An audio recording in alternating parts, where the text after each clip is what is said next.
మొత్తం మీద నిన్న అసెంబ్లీ వాడి వేడిగా జరిగినప్పటికీ అక్కడ బీఆర్ఎస్ ఎమ్మెల్సీలు తర్వాత ఇక్కడ ఎమ్మెల్యేలు మాత్రం వాకౌట్ చేసి వెళ్ళిపోయిన తర్వాత అంటే చర్చ జరుపుదామంటే చెప్పేసి వెళ్ళిపోతున్నారని చెప్పేసి వీళ్ళు అంటూ ఉంటే లేదు ఇక్కడ అన్యాయానికి గురవుతూ ఉంటే ముఖ్యమంత్రి ఇట్లా అన్యాయం చేస్తుందని చెప్పేసి వాళ్ళు అంటూ ఉన్నారు. అంటే ఇక్కడ జగదీష్ రెడ్డికి సంబంధించినటువంటి అంశం తెరపైకి తెస్తూ ఉన్నారు అక్కడ బీఆర్ఎస్ ఎమ్మెల్యేలు తర్వాత ఎమ్మెల్సీలు. అయితే మొత్తం మీద ఇక్కడ బీసీలకు సంబంధించినటువంటి చర్చ జరగాలనుకున్నప్పుడు తర్వాత ఎస్సీ వర్గీకరణ గురించి చర్చ జరగాలనుకున్నప్పుడు 100% మీరు ఎట్లా వెళ్ళిపోతారని చెప్పేసి అక్కడ ఎమ్మెల్సీ తీర్మాన్ మల్లన ప్రశ్నించండు. అంటే నిజంగా కూడా అసలు యాక్చువల్గా బీసీల పైన చిత్తశుద్ధి ఉంటే ఇక్కడ బీఆర్ఎస్ ఎమ్మెల్సీలు ఎవరైతే ఉంటారో 100% సభలో ఉండాలి. సభలో ఉండి ఏదైనా మనం మాట్లాడుకోవాలనుకుంటే మాట్లాడుకోవాలి. అయితే ప్రత్యేకంగా మరి దీన్ని పోవడం అంటే దాని అర్థం ఏంటి అంటే ఒక రకంగా బీసీలకు అన్యాయం చేస్తున్నట్టే అనేటువంటి ఒక సంకేతం కూడా 100% వెళ్తూ ఉంది. అయితే ముఖ్యమంత్రి అంటూ ఉన్నారు అంటే ఇక చాలా విషయాలు మాట్లాడారు. ముఖ్యమంత్రి అంటున్నారు అంటే అసెంబ్లీకి 2 సార్లు వచ్చినటువంటి మనిషి 57,80,000 రూపాయల జీతం తీసుకున్నాడు. 2 సార్లు మాత్రమే అటెండ్ అయినటువంటి వ్యక్తి 57,80,000 రూపాయల జీతం తీసుకున్నాడు. కానీ అసెంబ్లీకి ఇంకా పూర్తి స్థాయిలో రావటం లేదు, జీతం మాత్రం తీసుకుంటున్నటువంటి మాట మాట్లాడాడు. ఇక మరోవైపు ఇక్కడ యూట్యూబ్ ఛానళ్ల పైన కూడా ముఖ్యమంత్రి తీవ్రస్థాయిలో విరుచుకుపడ్డారు. అంటే విషయం ఏంటంటే అసలు యాక్చువల్గా ముఖ్యమంత్రి గారు మాట్లాడాల్సింది ఏంటంటే నిజంగా ఏయో పర్టికులర్ ఏవైతే ఉంటారో వ్యవస్థ ఉంటుందో వాళ్ళ గురించి మాట్లాడితే బాగుంటుంది. అంటే మొత్తం అందరినీ ఒకే ఘాటిపైన కడితే అది కరెక్ట్ కాదేమనేటువంటిది ఇక్కడ జర్నలిస్టులు మాట్లాడుతున్నటువంటి మాట. ఎందుకంటే యూట్యూబ్లో ఉన్న వాళ్ళందరికీ అదేంది అక్రిడేషన్ లేకేం కాదు. తర్వాత విషయం ఏంటంటే ఇక్కడ జర్నలిస్టులు కాకేం కాదు, అన్నీ కూడా మెయిన్ స్ట్రీమ్ మీడియాలో పనిచేసి వచ్చి తర్వాత ట్రైనింగ్ ఉంది, అవన్నీ కూడా ఉన్నాం మేము. కొంతమంది గురించి మాట్లాడేటప్పుడు వాళ్ళ గురించి పర్టికులర్గా మాట్లాడితే బాగుంటుండేమనేటువంటి అభిప్రాయం వ్యక్తమవుతా ఉంది. వ్యక్తిగతంగా దూషించడం మాత్రం ఎట్టి పరిస్థితుల్లో కరెక్ట్ కాదు, దాన్ని మేము కూడా సమర్థిస్తలేము, అది వేరే విషయం. కాకపోతే ఏంటంటే మీరు అట్లా మాట్లాడితే కరెక్ట్ కాదేమో. అంటే ఇప్పుడు ఏమంటున్నారు కొంతమందిని ఏది జర్నలిస్ట్ సంఘాలు నిర్ణయించాలంటే జర్నలిస్ట్ సంఘాలు ఏం నిర్ణయిస్తే కొంతమంది జర్నలిస్ట్ సంఘాలు డబ్బా బ్యాచ్ ఉన్నది కథ అనేటువంటి ఆరోపణలు కూడా ఉన్నాయి. మరి అటువంటి సంఘాలు ఎట్లా నిర్ణయిస్తాయి, వాళ్ళు ఎట్లా నిర్ణయిస్తారు? వాళ్ళకి అనుకూలమైన వాళ్ళని మాత్రమే వాళ్ళు జర్నలిస్టుగా అది అట్లుంటుందా లెక్క ఏమన్నా? అట్లా కాదు కదా.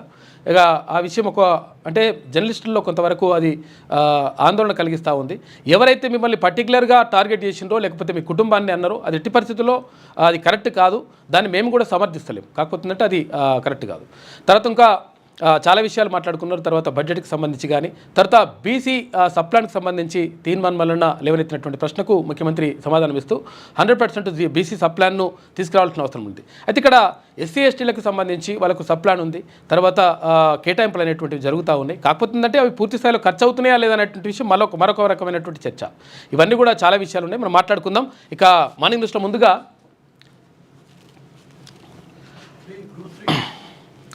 వెలుగు దినపత్రికను చూద్దాం. WPLలో ముంబై డబుల్, ఇక రెండోసారి ట్రోఫీ సొంతం, మూడోసారి ఢిల్లీకి నిరాశ ఎదురైంది. అంటే ఇక WPLలో రెండోసారి కూడా ఇది ముంబై ఇది మహిళా టీం ఏదైతే ఉందో మళ్ళీ విజేతగా నిలిచింది, కప్పును కైవసం చేసుకుంది. మూడోసారి ఫైనల్లోకి వెళ్ళినటువంటి ఢిల్లీకి మూడోసారి కూడా నిరాశ ఎదురైంది. ఇక విమెన్ ప్రీమియర్ లీగ్ అంటే WPLలో ముంబై ఇండియన్స్ జట్టు రెండోసారి విజేతగా నిలిచింది. వరుసగా మూడోసారి ఫైనల్కి చేరినటువంటి ఢిల్లీ క్యాపిటల్స్ మరోసారి ఆఖరి మెట్టుపై బోల్తా కొట్టింది. తొలి ఎడిషన్ విన్నర్ అయిన ముంబై శనివారం జరిగిన మూడో సీజన్ ఫైనల్లో 8 రన్స్ తేడాతో ఢిల్లీని ఓడించింది. కెప్టెన్ హర్ప్రీత్ సింగ్ 44 బాల్స్లో 9 4లు 2 సిక్సర్లతో 66 చేసిండ్రు రాణించడంతో తొలుత ముంబై 20 ఓవర్లలో 7 వికెట్లు కోల్పోయి 149 స్కోర్ చేసింది. ఇక చేజింగ్లో ఢిల్లీ 9 వికెట్లు కోల్పోయి 141 రన్లు చేసి ఓడిపోయింది. ఇక హర్మన్కు player of the match award దక్కింది. మొత్తం మీద ఇక్కడ ముంబై మహిళల టీం విజేతగా నిలిచింది. ఇక స్టేచర్ కాదు స్టేట్ ఫ్యూచర్ ముఖ్యం, కృష్ణా జలాలపై చర్చకు రెడీ, మాది తప్పైతే క్షమాపణ చెప్తా, తెలంగాణ హక్కులను ఏపీకి తాకట్టు పెట్టిందే కేసీఆర్ అని చెప్పేసి ముఖ్యమంత్రి రేవంత్ రెడ్డి అంటా ఉన్నారు. కృష్ణా జలాల్లో రాష్ట్రానికి మరణ శాసనం రాసిందే ఆయన. జగన్ను పిలిచి పంచభక్ష పరమాన్నాళ్ళు పెట్టి నీళ్లు దోచిపెట్టిండు. దగ్గరుండి పోతిరెడ్డిపాడుకు పెద్ద బొక్క పెట్టించిండు. పొద్దున లేస్తే అబద్ధాలు చెప్పడమే కల్వకుంట్ల ఫ్యామిలీ పని. అబద్ధాలకు GST వేస్తేనైనా వాళ్ళు దారిలోకి వస్తారేమో, బయట ఆస్తులు బయటపడతాయని ఆ ఫ్యామిలీ కులగణంలో పాల్గొనలేదు. నేను 32 సార్లు ఢిల్లీకి పోయింది గోటీలు ఆడుకోవడానిక, రాష్ట్ర ప్రయోజనాల కోసం ఎన్నిసార్లైనా ప్రధానిని కలుస్తా. ఈ నెల 31లోగా అందరి ఖాతాల్లో రైతు భరోసాను జమ చేస్తాం. ఇక అసెంబ్లీలో 2.5 గంటల పాటు ముఖ్యమంత్రి ప్రసంగించిండు. అయితే ఇక్కడ జగన్ను పిలిపించి పంచపక్ష పరమాణాలు పెట్టేసి, అంటే నిజంగా కూడా అప్పుడు ముఖ్యమంత్రి కేసీఆర్ ముఖ్యమంత్రిగా ఉన్నప్పుడు జగన్ను పిలిపించి తర్వాత ఇంట్లో కూర్చోబెట్టి మంచిగా అట్లా చేసేసిండు. ఈ రాయలసీమ లిఫ్ట్ ఇరిగేషన్ ఆ కథ నడిచింది. తర్వాత పోతిరెడ్డిపాడుకు సంబంధించి పోతిరెడ్డిపాడు కింద బొక్క పెట్టేసి మొత్తం నీళ్ళన్నీ తీసుకోబోతుంటే దాన్ని కూడా సపోర్ట్ చేయలే. ఇప్పుడేమో కృష్ణా జిల్లాలపై అన్యాయం జరుగుతూ ఉందని చెప్పేసి అంటా ఉన్నారు. హరీష్ రావు అప్పుడు భారీ నీటిపారుదల శాఖ మంత్రిగా ఉన్నాడు. మరి ఆయన కూడా అప్పుడు గట్టిగా మాట్లాడలే, ఇప్పుడేమో మాట్లాడుతున్నారు. మళ్ళీ కృష్ణా నీళ్లను ఏపీకి కట్టబెట్టి తెలంగాణకు అన్యాయం చేసిందే బీఆర్ఎస్ నాయకులు అని సీఎం రేవంత్ రెడ్డి మండిపడ్డారు. కేసీఆర్, హరీష్ రావు తెలంగాణ హక్కులను ఏపీకి తాకట్టు పెట్టి రాష్ట్రాన్ని ఎడారిగా మార్చి మన రైతాంగానికి మరణశాసనం రాశారని ఫైర్ అయ్యారు. కృష్ణా జలాలపై చర్చకు మేము సిద్ధం. కేసీఆర్ను సభకు రమ్మనండి. ఆయన ఎప్పుడు వస్తే అప్పుడే సభలో చర్చ పెడదాం. కృష్ణా ప్రాజెక్టుల వివరాలన్నీ తీద్దాం. ఎవరి హయాంలో ఎన్ని ప్రాజెక్టులు పూర్తి చేశారు, ఎవరు రాష్ట్రానికి అన్యాయం చేశారు అనేది చర్చిద్దాం. ఈ చర్చలో మాది తప్పైతేనే తప్పు అని తేలితే అసెంబ్లీ సాక్షిగా కేసీఆర్, బీఆర్ఎస్ నాయకులకు క్షమాపణ చెప్తా అని సవాల్ విసిరారు. గవర్నర్ ప్రసంగానికి ధన్యవాద తీర్మానంపై చర్చ సందర్భంగా శనివారం అసెంబ్లీలో సీఎం రేవంత్ రెడ్డి మాట్లాడారు. దాదాపు 2.5 గంటల పాటు సుదీర్ఘ ప్రసంగం చేశారు. తమకు స్టేచర్ కాదు, స్టేట్ ఫ్యూచర్ ముఖ్యమని ఆయన స్పష్టం చేశారు. మాటకు ముందు స్టేచర్, మాటకు వెనకాల స్టేచర్ అంటున్నారు. వాళ్లకు అంటే బీఆర్ఎస్కు స్టేచర్పై ఉన్న ఆలోచన స్టేట్ ఫ్యూచర్పై లేదు. అయితే రాష్ట్ర ప్రయోజనాలు పట్టవా? ఎప్పుడూ మీ స్టేచర్ గురించేనా మీ తాపత్రయమని ప్రశ్నించారు. తాము అధికారంలోకి వచ్చినప్పటి నుంచి రాష్ట్రంలో ఎక్కడా ఏ ప్రమాదం జరిగినా, ప్రజలకు నష్టం జరిగినా, పంటలు ఎండిపోయినా బీఆర్ఎస్ నేతలు పైశాచికానందం పొందారని మండిపడ్డారు. నిజంగా కూడా అప్పుడు యాక్చువల్గా పంట బీమా, ఫసల్ బీమా యోజన కేంద్ర ప్రభుత్వం నుంచి ఉన్నా కానీ అప్పుడు ముఖ్యమంత్రిగా ఉన్నటువంటి కేసీఆర్ కనీసం పట్టించుకోవాలని ఫసల్ బీమా యోజనలో చేరనన్నాడు. ఇక తర్వాత ఆరోగ్యానికి సంబంధించినటువంటి విషయం వచ్చినప్పుడు అది ఆ విషయంలో కూడా ఆ భద్రతకు సంబంధించి దానిలో చేరలేదు. కొంతకాలం తర్వాత మళ్ళీ మేము చేరుతున్నాం అని చెప్పేసి మళ్ళీ చెప్పిండు. దానివల్ల నష్టం జరిగిందని చెప్పేసి ముఖ్యమంత్రి అంటా ఉన్నారు. ఇక నేను అట్లా అనలేదు, కేసీఆర్ను ఉద్దేశించి తాను మార్చరీ వ్యాఖ్యలు చేయలేదని సీఎం రేవంత్ రెడ్డి స్పష్టం చేశారు. ఒకప్పుడు బీఆర్ఎస్కు అధికార పార్టీ స్టేచర్ ఉండే. అయితే 2023 డిసెంబర్లో జనం ఆ పార్టీకి ప్రధాన ప్రతిపక్ష స్టేచర్ ఇచ్చారు. అయితే 2024 జూన్లో గుండు సున్నా ఇచ్చి పార్టీని మార్చరీకి పంపించారు. నేను అన్న దాంట్లో తప్పేముంది? నేను బీఆర్ఎస్ పార్టీని మార్చరీకి పంపించారని అంటే కేసీఆర్ను అన్నట్టుగా హరీష్ రావు, కేటీఆర్ చిత్రీకరిస్తున్నారని చెప్పేసి ముఖ్యమంత్రి అంటా ఉన్నారు. అయితే నేను పార్టీని అన్నా కానీ నేను ఆ పెద్ద మనిషిని ఏం అనలేదు, ఆయన మంచిగా ఉండాలనే కోరుకుంటున్నానని చెప్పేసి ముఖ్యమంత్రి చెప్తా ఉన్నారు. ఇక్కడ సోషల్ మీడియాలో తప్పుడు ప్రచారాల కట్టడికి చట్టం తెద్దాం. చెత్త పోస్టులపై చర్యలు, హద్దులు దాటితే చర్యలు ఉండాలని చెప్పేసి సీఎం రేవంత్ రెడ్డి అంటా ఉన్నారు. జర్నలిస్టుల ముసుగులో కొందరు ఏది పడితే అది మాట్లాడితే ఊకోం. ఇక సీఎంగా నన్ను, నా పనితీరును విమర్శిస్తే పడతా. ఇంట్లోని ఆడవాళ్ళను తిట్టించడం ఏంటి? తీరు మార్చుకోకుంటే తోడుకలు తీస్తా. చంద్రశేఖరరావు, మీ పిల్లలకు బుద్ధి చెప్పండి, ఇది మంచి సంస్కృతి కాదని చెప్పేసి చెప్పిండు. అయితే అసలు యాక్చువల్గా కొంతమంది నిజంగా కూడా ఇష్టం వచ్చినట్టుగా మాట్లాడించినటువంటి మాటలని ఆ పోస్టులు చేసిండంట, పోస్టులు పెట్టిండ్రు. తర్వాత ఇంకొకటి ఏంటంటే అక్కడ ట్విట్టర్లో కూడా పోస్ట్ చేసిండంట, రకరకాలుగా దూషణలు. అసలు యాక్చువల్గా విషయం ఏంటంటే ఏమన్నా ఒకవేళ నిజంగా అనుకోకుండా ఏమైనా ఒకవేళ పొరపాటు జరిగితే దానికి ఇట్లా బీప్ సౌండ్ వేసేయాలి. అటువంటిది అది ఏం కాకుండా ఇష్టం వచ్చినట్టుగా డైరెక్ట్ వేసేసి తర్వాత కుటుంబ సభ్యులను అవమానించడనేటువంటి మాటను ముఖ్యమంత్రి చెప్పారు. కాకపోతే ఏంటంటే మీరు అంటున్నటువంటి పర్టికులర్ వ్యక్తులు ఎవరైతే ఉన్నారో ఆ వ్యక్తులని అంటే బాగుంటుందేమో. యాక్చువల్ విషయం ఏంటంటే కుటుంబ సభ్యులను అనడం మాత్రం కరెక్ట్ కాదు. విషయం ఉంటే 100% మనము విధానపరమైనటువంటి నిర్ణయాలపైన 1000% మాట్లాడచ్చు, 1000% మాట్లాడాల్సిందే. కానీ అట్లా వ్యక్తిగతంగా పోవడం మాత్రం కరెక్ట్ కాదు. జర్నలిస్టుల పేరుతో సోషల్ మీడియాలో ఏది పడితే అది మాట్లాడమంటే చూస్తూ ఊరుకోమని సీఎం రేవంత్ రెడ్డి అన్నారు. యూట్యూబ్లో ఏదో ఒక ఛానల్ పెట్టుకొని ఇష్టారాజ్యంగా తిడతామంటే సహించబోమని తీవ్రస్థాయిలో హెచ్చరించారు. ఇక సోషల్ మీడియాలో కొందరు తప్పుడు ప్రచారాలు శృతిమించుతున్నాయని దీనికి చెక్ పెట్టేందుకు అవసరమైతే చట్టం తెస్తామన్నారు. అసలు జర్నలిస్టులు అంటే ఎవరో ఒక డెఫినేషన్ ఉండాలన్నారు. ఎవరు పడితే వాళ్ళు జర్నలిస్టులు ఇష్టారీతిగా మాట్లాడితే కఠిన చర్యలు తీసుకుంటామన్నారు. శనివారం అసెంబ్లీలో సీఎం రేవంత్ రెడ్డి మాట్లాడుతూ ఇటీవల 2 మహిళా జర్నలిస్టులు అరెస్టుపై ఈ కేసు మేరకు స్పందించిండ్రు. అయితే అక్కడ ఎవరు రేవతి, తర్వాత అక్కడ తన్వి యాదవ్ వాళ్ళకి సంబంధించినటువంటి పోస్ట్ అంట. అసలు యాక్చువల్గా వాళ్ళు అంటే ఇక్కడ బీఆర్ఎస్ భవన్కి పోయి అక్కడ రైతులతో మాట్లాడినరా పేడా మరి ఏందో తెలియదు, కానీ అసలు యాక్చువల్ నిజంగా మాట్లాడినరా అది తెలియదు. కాకపోతే అంటే వాళ్ళు ఇష్టం వచ్చినట్టుగా మాట్లాడినప్పుడు కొంతవరకు బీఫ్ అవి వేయాల్సిండే, అవి వేయకుండా ఇష్టం వచ్చినట్టుగా ప్రచారం చేసిందంట. దానిపైన ఆయన కోపం వచ్చినట్టుంది. ఇక అది సరే, కొంతమంది గురించి మాట్లాడుతూ ఓకే, కానీ అందరిని అట్లా అంటే కరెక్ట్ కాదు కదా. ఏ డ్రగ్స్ అమ్మినా తీసుకున్నా కరెంటు నీళ్లు కట్ట అంతే అని చెప్పేసి అంటా ఉన్నారు. ఎంత పెద్దోళ్ళైనా జైలుకు పంపిస్తామని చెప్పేసి సీఎం రేవంత్ రెడ్డి చెప్తా ఉన్నాడు. త్వరలో భూమి మీదకి సునీత. ఇంటర్నేషనల్ స్పేస్ స్టేషన్లో చిక్కుకుపోయినటువంటి astronaut Sunita Williams, Butch Wilmore త్వరలోనే భూమి మీదకి చేరుకోనున్నారు.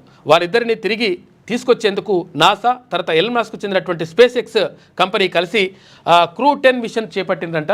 సునీత విలియమ్స్ వస్తారంటున్నారు, ఇంకా అవసరం పాపం. అంటే అక్కడ రకరకాలుగా ఇబ్బందులు ఉన్నాయంట.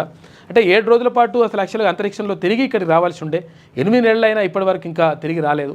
అయితే మొన్న కూడా వస్తుందని చెప్పేసి మళ్ళీ అన్నారు. మొన్న వస్తుందని చెప్పేసి అనుకుంటే మళ్ళీ ఏదో కొంచెం సాంకేతిక సమస్యలు వచ్చినాయంట. మళ్ళీ ఆమె తర్వాత 2 ఉన్నారు అక్కడ, వాళ్ళు ఇంకా రాలేకపోయినారు. వాళ్ళు తీసుకొస్తారని చెప్పి అక్కడ మాస్క్ చెందినటువంటి ఎలన్ మస్క్ చెప్తా ఉన్నాడు స్పేస్ ఎక్స్ సంబంధించి. 214 మంది పాక్ సైనికులను చంపేశామని చెప్పేసి అక్కడ మిలిటెంట్ అంటున్నారు. పాకిస్తాన్లో ప్యాసింజర్ ట్రైన్ హైజాక్ చేసిన బలూచ్ లిబరేషన్ ఆర్మీ కీలక ప్రకటన చేసింది. తమ చెరలో ఉన్న 214 మంది పాక్ సైనికులను చంపేశామని వెల్లడించింది. పాక్ సైనికులు ఏమంటారంటే వాళ్ళనే చంపేసినాం, మేము మా ప్రజలను విడిపించినామని చెప్పేసి పాక్ సైన్యం ప్రకటించింది. అలా లేకపోతే ఇక్కడ విషయం ఏంటంటే లేదు మా దగ్గర ఎవరైతే మిలిటరీ ఉందో ఆ మిలిటరీ మొత్తం కథం చేసినామని చెప్పేసి ఆ మిలిటెంట్ సంస్థ ప్రకటిస్తుంది. ఏందో వారి కథ. వాళ్ళే ఇప్పుడు వాళ్ళని ఇవ్వండి కొట్టాల్సిన అవసరం లేదు, వాళ్ళే కథం చేసుకుంటున్నారు. సర్కారు చదువులకు ఏఐ తోడు. రాష్ట్రంలో 424 బడుల్లో ఆర్టిఫిషియల్ ఇంటెలిజెన్స్ క్లాసులు మొదలయ్యాయి. అయితే ఏఐ టూల్స్ సాయంతో 3, 4, 5 తరగతి పిల్లలకు మ్యాథ్స్, తెలుగులో మెలకువలు నేర్పిస్తున్నట. ఆర్టిఫిషియల్ ఇంటెలిజెన్స్ ఇక్కడ ప్రభుత్వ పాఠశాలలో కూడా వచ్చేసింది. అక్కడ చెప్తున్నారంట, మరి ఏం చేస్తారో చూడాలి. అది ఇక రాయలసీమ లిఫ్ట్పై ఏపీకి చుక్కెదురు. పర్యావరణ అనుమతులు లేకుండా ప్రాజెక్టు చేపట్టడంపై ఏఈసీ అభ్యంతరం వ్యక్తం చేసింది. డిపిఆర్ మాటను చేసిన పనులన్నింటినీ ఆపి ఆ ప్రాంతాన్ని పూర్వస్థితికి తేవాలి. తవ్విన ప్రాంతాన్ని మొత్తం పూర్తి చేయాలి. తాత్కాలిక నిర్మాణాలను తొలగించాలి. రీస్టోరేషన్ కోసం తీసుకున్న చర్యలపై ఏపీ అఫిడవిట్ను సమర్పించాలి. అఫిడవిట్లోని అంశాలకు తర్వాత సైట్లో ఇన్స్పెక్షన్కు పొంతన లేకుంటే చర్యలు తప్పవని హెచ్చరిక. మంత్రి ఉత్తమ్ తర్వాత సెక్రటరీ రాహుల్ బొజ్జా లేఖలకు స్పందించిందట. మొత్తం మీద ఇక్కడ రాయలసీమ లిఫ్ట్కు 100% చుక్కెదురు అవుతా ఉంది. ఇష్టం వచ్చినట్టుగా మీరు కట్టుకుంటూ పోతాం, తర్వాత డిపిఆర్లో ఒకటి చూపించేసి తర్వాత ఇక్కడ చేసే పనులు ఒక తిరుగుంటే మాత్రం 100% దాన్ని కథం చేస్తామని చెప్తా ఉందంట. మరి చూడాలి ఏం చేస్తారో. రాయలసీమ లిఫ్ట్ ఇరిగేషన్ స్కీమ్ ప్రాజెక్టుపై ఏపీకి చుక్కెదురైంది. పర్యావరణ అనుమతులు అంటే ఈసీ ఎన్విరాన్మెంట్ క్లియరెన్స్పై ఎక్స్పర్ట్ అప్రైజల్ కమిటీ అభ్యంతరాలు వ్యక్తం చేసింది. అక్రమంగా చేపట్టిన ఆ ప్రాజెక్టుకు ఇప్పుడిప్పుడే ఈసీ అనుమతులు ఇవ్వబోమని చెప్పకనే చెప్పింది. ప్రాజెక్టును ఆపాలంటూ కాంగ్రెస్ సర్కార్ చేస్తున్న పోరాటం, మంత్రి ఉత్తమ్ కుమార్ రెడ్డి, ఇరిగేషన్ సెక్రటరీ రాహుల్ బొజ్జా రాసిన లేఖ ఫలితంగా ఏపీకి ఈఏసీ లేఖ వార్నింగ్ ఇచ్చిందంట. మొత్తం మీద ఒకవేళ మీరు ఆపుతేనే ఆపుర్రా నాయన, లేకపోతే మీ పని అవుతుందని చెప్పి చెప్తుందంట. అక్కడ మరి చూడాలి ఏం జరుగుతుందో. ఎమ్మెల్యేలు ఎంపీల ఫోన్లకు రెస్పాండ్ కండి, వారి ప్రతిపాదనలకు ప్రాధాన్యం ఇవ్వండి.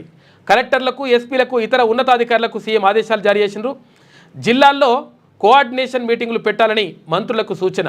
ఆ వెంటనే పలు జిల్లాల్లో ప్రజాప్రతినిధులతో 5 మంత్రులు భేటీలు ఉన్నాయి. అయితే విషయం ఏంటంటే అసలు యాక్చువల్గా చాలామంది అసలు యాక్చువల్గా ఐఏఎస్ ఆఫీసర్లు అంటే కొంతమంది వాళ్ళు ఇక మొత్తం మీద ఏది ఆకాశం నుంచి దిగిపడి వచ్చినమో లేకపోతే దేవుళ్ళు పంపించరో ఇట్లా మరి ఫీల్ అవుతారో ఏమో తెలియదు. కొంతమంది మంచోళ్ళే ఉంటారు పాపం, అట్లా ఏం కాదు. కానీ కొంతమంది వాళ్ళకు ఫోన్కు రెస్పాండ్ గారు, తర్వాత వాళ్ళ దగ్గరికి పోతే వాళ్ళు అసలు యాక్చువల్గా మనిషిని ఒక పురుగు చూసినట్టు చూస్తారు. ఇటువంటి బ్యాచ్ కూడా ఉన్నది. ఇప్పుడు ఆ అలుగు వర్షిని చెప్పేసి ఆమె ఎవరు సోషల్ వెల్ఫేర్ విద్యాలయాలకు ఆమె సెక్రటరీగా ఉన్నది. ఆమె ఐఏఎస్ ఆఫీసర్. ఆమె ఎప్పుడు కూడా ఫోన్కి రెస్పాండ్ ఎప్పుడు కూడా కాదు. తర్వాత అట్లా కొంతమంది ఉంటారు అన్నట్టు. తర్వాత అక్కడ సర్వీస్ సత్యనారాయణ వాళ్ళ అంటే ఆయన కూతురు మంచిగా రెస్పాండ్ అవుతుంది పాపం. ఆమె అంటే సంగీత సత్యనారాయణ గారు మంచిగా రెస్పాండ్ అవుతుంది. కొంతమంది ఆఫీసర్లు మంచిగా పనిచేస్తారు, తర్వాత ఫోన్కి రెస్పాండ్ అవుతారు, తర్వాత ఏంది అని చెప్పేసి అడుగుతారు. ఇట్లా దీనివల్ల ఏమవుతుందంటే ప్రజలకు సమస్యలు ఉంటే ఆ సమస్యలు చెప్పుకోవడానికి ఒక వ్యవస్థ ఉండాలి. తర్వాత ఇప్పుడు కనీసం ఇప్పుడు ఎంపీలు, ఎమ్మెల్యేలు, ఎమ్మెల్సీలు ఫోన్ చేస్తే కూడా మరి పట్టించుకోకపోతే ఇక సామాన్య ప్రజలకు మీరు ఏం చేస్తారు? కాబట్టి ఉన్నతాధికారులు ఐఏఎస్ ఆఫీసర్లు కానీ తర్వాత ఇక్కడ గ్రూప్ 1 ఆఫీసర్లు కానీ గ్రూప్ 2 ఆఫీసర్లు కానీ రెస్పాండ్ అయితే మంచి పేరు వస్తుంది కదా. మనం పని చేస్తున్నప్పుడు మన డ్యూటీ చేస్తున్నప్పుడు బాధ్యతనే అది. ఎందుకంటే ప్రజల నుంచి ఏమైనా సమస్యలు ఉంటే మీ శాఖకు సంబంధించినటువంటి సమస్యలు ఉంటే ఆ అంశాలకు సంబంధించి పరిశీలించాల్సిన అవసరం ఉంటుంది. అదే మా ముఖ్యమంత్రి చెప్తా ఉన్నారు. ఎమ్మెల్యేలు ఎంపీల నుంచి వచ్చే ఫోన్లకు నియోజకవర్గాల్లో వివిధ పనులకు సంబంధించి వారిచ్చే ప్రతిపాదనలు సిఫార్సు లేఖలకు వెంటనే స్పందించాలని ఉన్నతాధికారులను సీఎం రేవంత్ రెడ్డి ఆదేశించారు. ఈ మేరకు అన్ని జిల్లాల కలెక్టర్లకు ఎస్పీలకు సీఎంఓ నుంచి ఫోన్లు వెళ్ళినాయట. మరి ఎట్లా రెస్పాండ్ అవుతారో చూడాలి. ఇప్పుడైనా 41 దేశాలపై ట్రావెల్ బ్యాన్, వీసాల రద్దుకు అమెరికా ప్రెసిడెంట్ ట్రంప్ యోచిస్తూ ఉండంట. ఏమవుతుందంటే ఇక్కడ యాక్చువల్గా ఒక్కొక్కటి చేసుకుంటూ వస్తుంది మనోడు. అయితే అక్కడ ఇప్పుడు గ్రీన్ కార్డు లేదు, గ్రీన్ కార్డు ఉన్న వాళ్ళు మొత్తం దేశంలో పూర్తి స్థాయిలో జీవితాంతం ఉండడానికి వీల్లేదని చెప్పేసి నిన్న అక్కడ అమెరికా ఉపాధ్యక్షుడు వారిని అన్నాడు. ఇక ఈయననేమో ఇప్పుడు 41 దేశాలకు ట్రావెల్స్ కూడా బ్యాన్ చేస్తున్నాం, అటు ఆ దేశాలు మా దేశానికి రావడానికి అవకాశం లేదు, కనీసం టూరిస్టులు కూడా రావడానికి అవకాశం లేదని చెప్పేసి చెప్తా ఉన్నాడు. మరి ఏందో రకరకాలుగా కొత్త నిర్ణయాలు తీసుకుంటున్నాడు ట్రంప్. వీసాల రద్దుకు అమెరికా ప్రెసిడెంట్ ట్రంప్ యోచన. ఇక 3 గ్రూపులుగా దేశాల విభజన, పూర్తిగా లేదా పాక్షికంగా ఆంక్షలు విధించే ఛాన్స్ ఉందంట. జాబితాలో Pak, Bhutan, Myanmar, Afghan, Iran, Syria దేశాలు ఉన్నాయి. అంటే ఈ జాబితా మరి బ్యాచ్ కొంచెం డిఫరెంట్గా ఉంటుంది కాబట్టి మరి అట్లా అంటున్నారేమో. ఇక మోదీ వచ్చినప్పుడు రోడ్లు క్లీన్ చేయించానన్న ట్రంప్ 24 గంటల్లో యుద్ధం ఆపుతానని వ్యంగ్యంగానే అన్నానని వీళ్ళంటారు. యుద్ధం ఆపుతా అని చెప్పేసి అన్నగానే అది ఉట్టిగా ఏదో నవ్వుకుంటానని అంటుండట. ఇక పీఎం ఆవాస్లో రాష్ట్రానికి 1,00,000 ఇండ్లు పట్టణ ప్రాంతాల్లో మంజూరుకు కేంద్రం అంగీకరించింది. ఇక 1,00,000 మంది లబ్ధిదారుల వివరాలు అప్లోడ్ చేస్తున్నారు. ఇక ఒక్కో ఇంటికి 1,00,000 సాయం కేంద్ర ప్రభుత్వం ఇస్తూ ఉంది. ఇది 1,500 కోట్ల రూపాయల ఫండ్ వచ్చే అవకాశం ఉంది. అయితే ఇక్కడ పీఎం ఆవాస్ యోజన కింద అసలు యాక్చువల్గా ఇండ్ల నిర్మాణానికి సంబంధించి అయితే ఇప్పుడు కేంద్రము కొంత వాటా ఇస్తుంది, కొన్ని అంటే ఇండ్లకు సహాయం చేస్తుంది. తర్వాత రాష్ట్ర ప్రభుత్వం కూడా కొన్ని పథకాలు చేపడుతుంది. అయితే గతంలో డబుల్ బెడ్రూమ్ ఇల్లు అంటే కేసీఆర్ ముఖ్యమంత్రిగా ఉన్నప్పుడు చేపట్టినప్పుడు అప్పుడు కేంద్రం కూడా ఫండ్ ఇస్తా అంటే కేంద్రం నిధులు కొన్ని, తర్వాత ఇవి కొన్ని కలిపి కొన్ని కట్టేసిండు. ఇక కథం అవి షాంపిల్ తీసేసి కథం పెట్టేసిండు. కాకపోతే ఏంటంటే ఇప్పుడు 1,00,000 ఇండ్లకు సంబంధించి ఒక్కొక్క ఇంటికి 1,00,000 ఇస్తా అని చెప్పేసి కేంద్ర ప్రభుత్వం చెప్తా ఉంది పీఎం ఆవాస్ యోజనలో భాగంగా. ఇది ఇట్లా ఉంటే ఇక ఒకసారి తీన్మార్ చూద్దాం. రోజు రావాల్సిన పని లేదు డ్రైవర్ అని చెప్పేసి అంటా ఉన్నారు. సారు అసెంబ్లీకి వెళ్ళినప్పుడు వస్తే సరిపోతుంది, నీ జీతం నీకు వస్తుంది. కేసీఆర్ శాసనసభకు వచ్చింది 2 సార్లే అని చెప్పేసి జీతం 57,84,000 రూపాయలు తీసుకున్నట. ఎవరు కాక ఇంకా 2 సార్లు పోతే సరిపోతుంది, కానీ బయటకు వెళ్ళేది లేదు కదా, ఎప్పుడైతే ఫామ్ హౌస్ ఉంటాడని చెప్పేసి అంటున్నట. ఇట్లా జోక్ వేసుకుంటారండి మీద కాక మీద. ఇది వెలుగులో ఉన్నటువంటి ప్రధాన కథనాలు. అయితే ఒకసారి ఆంధ్రజ్యోతి చూద్దాం.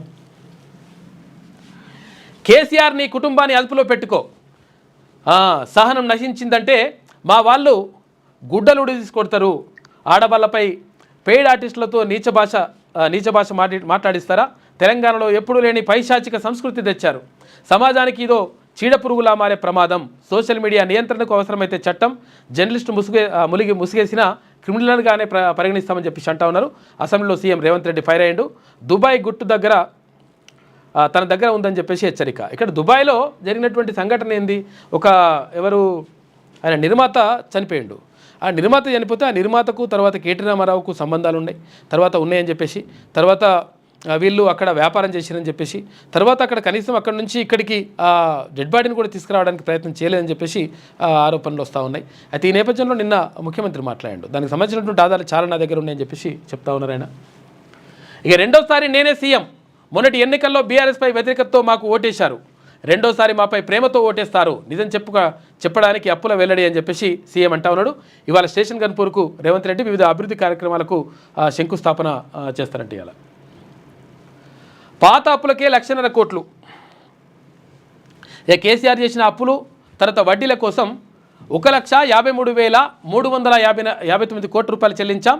నికరంగా మా అప్పు 4,682 కోట్ల రూపాయలే. మొత్తం మీద మా ప్రభుత్వం చేసిన అప్పు 1,58,441 కోట్లు. ఇక ఢిల్లీకి వెళ్ళి త్రిబుల్ ఆర్ ఎయిర్పోర్ట్ రక్షణ భూములు సాధించా. మార్చరీకి వెళ్తుందన్నది బీఆర్ఎస్నే. కేసీఆర్ ఆరోగ్యంగా విపక్షంలో ఉండాలి, 57 లక్షల జీతం తీసుకున్నాడు, వచ్చింది 2 సార్లు అని చెప్పేసి సీఎం రేవంత్ రెడ్డి అంటుండు. మొత్తం మీద 1,58,041 కోట్ల రూపాయలు ఇప్పుడు ప్రభుత్వం ఏర్పడినప్పటి నుంచి, కాంగ్రెస్ ప్రభుత్వం ఏర్పడినప్పటి నుంచి ఇప్పటి వరకు అప్పు చేసినట్టుగా ముఖ్యమంత్రి స్వయంగా చెప్పేసిండు. ఎందుకు చేసినావు ఈ అప్పు అంటే కేసీఆర్ అప్పు చేసిపోయిండు, దానికి మిత్తిలు కడతాందుకే వడ్డీలు కడతాందుకే ఈ అప్పు చేయాల్సి వచ్చిందని చెప్తా ఉన్నారు. మరి ఈ అప్పులు కడతాందుకే వడ్డీలు కడతాందుకే ఇదంతా ఇప్పుడు మీరు చేసిన అప్పు మళ్ళీ ఎవరు కట్టాలి? ఇదో పరిశాన్ ఉంటుందిగా లెక్క. ఒక్కొక్కరు చేసుకుంటూ పోతే దాన్ని ఎట్లా మరి సెట్ చేద్దాం ఏం కథ అనేది చూడాలి. కానీ మళ్ళీ అప్పుల మీద అప్పులు చేసుకుంటూ పోతే, అప్పులకు వడ్డీలు కడతాందుకు మళ్ళీ అప్పులు చేసుకుంటూ పోతే ఎట్లా అవుతుంది కథ అని చెప్పేసి విశ్లేషకులు అంటున్నారు. ఈ సమావేశాల్లోనే ఎథిక్స్ కమిటీ అని చెప్పేసి మంత్రి శ్రీధర్బాబు అంటున్నాడు. ట్రోల్స్ చేసేవారిని మా కార్యకర్తలు చూసుకుంటారని చెప్పేసి కోమటిరెడ్డి. సోషల్ మీడియాకు కట్టడి అవసరం అని చెప్పేసి సీతక్క అంటా ఉంది. సోషల్ మీడియాతోటే వచ్చింది, మరి ప్రభుత్వం కూడా అధికారంలోకి వచ్చి సోషల్ మీడియాతోనే అని చెప్పేసి కొంతమంది అంటారు. మళ్ళీ అదొకటి లెక్క. ఆ స్కామ్లన్నీ బలాదూర్. తాజాగా ఇక్కడ ఆర్కే కొత్తపల్లికు ప్రత్యేకంగా ఇది జగన్మోహన్ రెడ్డి గురించి రాసినట్టున్నాడు. తాజాగా కేరళ, తమిళనాడులో చోటు చేసుకున్న మద్యం కుంభకోణాలు కలవరం సృష్టిస్తున్నాయి. అవన్నీ ఒక ఎత్తు కాగా, ఆంధ్రప్రదేశ్లో జగన్మోహన్ రెడ్డి పాలనలో చోటు చేసుకున్న మద్యం కుంభకోణం లోతుల్లోకి వెళ్తున్నప్పుడు విచారణ అధికారులకు బయళ్ళు కమ్ముతున్నాయి. అయితే ఒకటి కాదు, 2 కాదు, 5 ఏళ్లలో 10,000 కోట్ల రూపాయలకు పైగా చేతులు మారినట్లు ఇప్పటి వరకు జరిగిన విచారణలో స్పష్టమవుతుంది. పేదలతో నాసిరకం మద్యాన్ని తాగించి పాపపు సొమ్ము మూటగట్టుకున్న వారికి పేదల ఉసురు తగలదా? నాసిరకం మద్యం తాగి ఎందరో మరణించగా మరెందరో కిడ్నీ రోగాల పాలయ్యారు. వీరి ఉసురు ఊరికే పోతుందా? ఆ పాపంలో ఎవరి వాటా ఎంతో తేలడానికి మరికొంత సమయం పట్టవచ్చు. తెలుగు రాష్ట్రాల్లో మద్యం వ్యాపారం చేసిన కుటుంబాలు కూడా 2వ తరం వచ్చేసరికి చితికిపోయాయి. అలాంటిది ఇంత దారుణంగా స్పిరిట్లో నీళ్లు, రంగు కలిపి నాసిరకం మద్యం సరఫరా చేసి తాగించిన వాళ్ళు మాత్రం బాగుపడతారా? డబ్బు సంపాదించడానికి ఎన్నో మార్గాలు ఉంటాయి. ఇంత నీచానికి అందున అధికారంలో ఉన్న వాళ్ళు పాల్పడారంటే అది వారి వికారాలకు అడ్డం పడుతుందని చెప్పేసి ఇక్కడ ఆర్కే కొత్తపల్లికు రాసిండు. తెలంగాణలో రాజకీయాల్లో ఇప్పుడు చావు భాష వినిపిస్తోంది. నిన్నటి వరకు ఏపీలో వైసీపీ నాయకులు, శాసనసభ్యులు జుగుప్సాకరమైనటువంటి భాషను వాడేవారు. తెలుగు ప్రజలు ఆ భాషను మౌనంగా భరిస్తూ ఎన్నికల్లో తగిన గుణపాఠం చెప్పారు. రాష్ట్రానికి సంబంధించిన అంశాలను కేంద్రం నుంచి సాధించుకోవడానికి సీఎం రేవంత్ ఢిల్లీలో దీక్ష చేయాలని, అది కూడా చచ్చే వరకు దీక్ష చేయాలని కేటీఆర్ కటువుగా అన్నారు.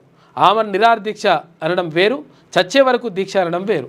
ఇక అంటే అసలు యాక్చువల్గా ఆమరణ దీక్ష అంటే కూడా అదే వస్తుంది, అర్థమైతే అట్లే వస్తుంది. మరి అట్లా అనకూడదు అసలు యాక్చువల్గా, చచ్చే వరకు అని చెప్పేసి అంటున్నాడు ఆయన. ఇక సీఎం రేవంత్ కూడా తాజాగా నోరు జారారు. కేసీఆర్ స్టేచర్ నుంచి స్ట్రక్చర్ మీదకు వచ్చారని, ఇలాగే వ్యవహరిస్తే మార్చుడికి వెళ్తారని వ్యాఖ్యానించారు. రాజకీయాలు హుందాగా ఉండాలే కానీ రొచ్చుగా మారకూడదు. రేవంత్పై తనకు ఉన్న అక్కసును కేటీఆర్ దాచుకోలేకపోతున్నారు. అయితే రేవంత్ కూడా కేసీఆర్ కుటుంబంపై అంతే అక్కసుగా ఉంటున్నారు. అయితే దూషణ భాషల వల్ల నాయకుల స్థాయి కానీ ఔన్నత్యం కానీ పెరగదు. ఏపీలో కొంతమంది మాజీ మంత్రులను ఇప్పటికీ బూతుల మంత్రులని పిల్లలు కూడా పిలుచుకోవడాన్ని తెలంగాణ రాజకీయ నేతలు గుర్తించి తమను తాము సంస్కరించుకుంటే మంచిది అని చెప్పేసి కొత్త పలుకులో ఆర్కే పేర్కొంటా ఉన్నాడు. ఇష్టం వచ్చినట్టుగా అట్లా మాట్లాడుకుంటే మంచిదిగా అని చెప్పేసి అంటున్నారు.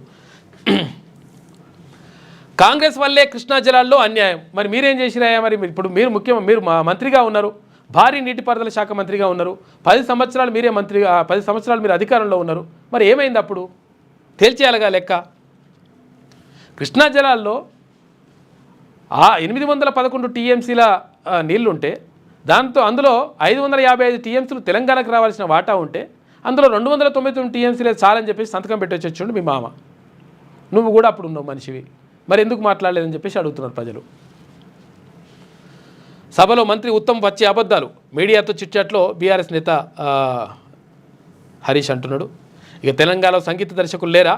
జే హే ఆంధ్ర వ్యక్తితోన సీఎం రేవంత్కు తెలంగాణ ఆత్మ లేదు, ప్రజల మనోభావాలను దెబ్బతీస్తున్నారు శాసన మండలిలో ఎమ్మెల్సీ కవిత అంటా ఉంది. అమ్మా ఇప్పుడు విషయం ఏంటంటే యాక్చువల్గా జే హే తెలంగాణ అనేటువంటి గీతాన్ని కనీసం మరి మీ ప్రభుత్వం అధికారంలో ఉన్నప్పుడు రాష్ట్ర గీతం కూడా అంగీకరించలేదు. రాష్ట్ర గీతంగా కూడా మీరు కనీసం దాన్ని ప్రకటించలేదు. అది ప్రకటించిన తర్వాత మ్యూజిక్ ఎవరు కొట్టినరు ఏం కథ ఇప్పుడు అవసరం అవన్నీ అత లెక్కలు. మ్యూజిక్ ఎంఎం కీరవాణి కొట్టిన ఆయన ఆంధ్ర ఆయన ఇట్లా అని ఇప్పుడు ఆమె కవిత అంటా ఉంది. హిందీ నేర్చుకోవాలని ఎవరిని బలవంత పెట్టలేదు. ఎన్నికల్లో లబ్ధికి భాష డీలిమిటేషన్ పేరుతో స్టాలిన్ దుష్ప్రచారం. జనగణనే జరగలేదు, ఇక సీట్లు ఎలా తగ్గుతాయి అని కిషన్ రెడ్డి అంటుండు. బేగంపేట రైల్వే స్టేషన్లో ఆధునీకరణ పనులు పరిశీలన. ఇక డిఎంకేపై తమిళంలో అసంతృప్తి, అందుకే డ్రామాలని చెప్పేసి బండి సంజయ్ అంటున్నాడు. హెచ్సియు భూముల వేలాన్ని ఉపసంహరించుకోవాలని చెప్పేసి లక్ష్మణ్ అంటుండు. హిందీ నేర్చుకోవాలని ఎవరిని బలవంత పెట్టలేదంట. బలవంత పెట్టలేదు కాదండి, మీరు అంటే విషయం కొంచెం తెలుసుకుంటే మంచిగా ఉంటుందేమో.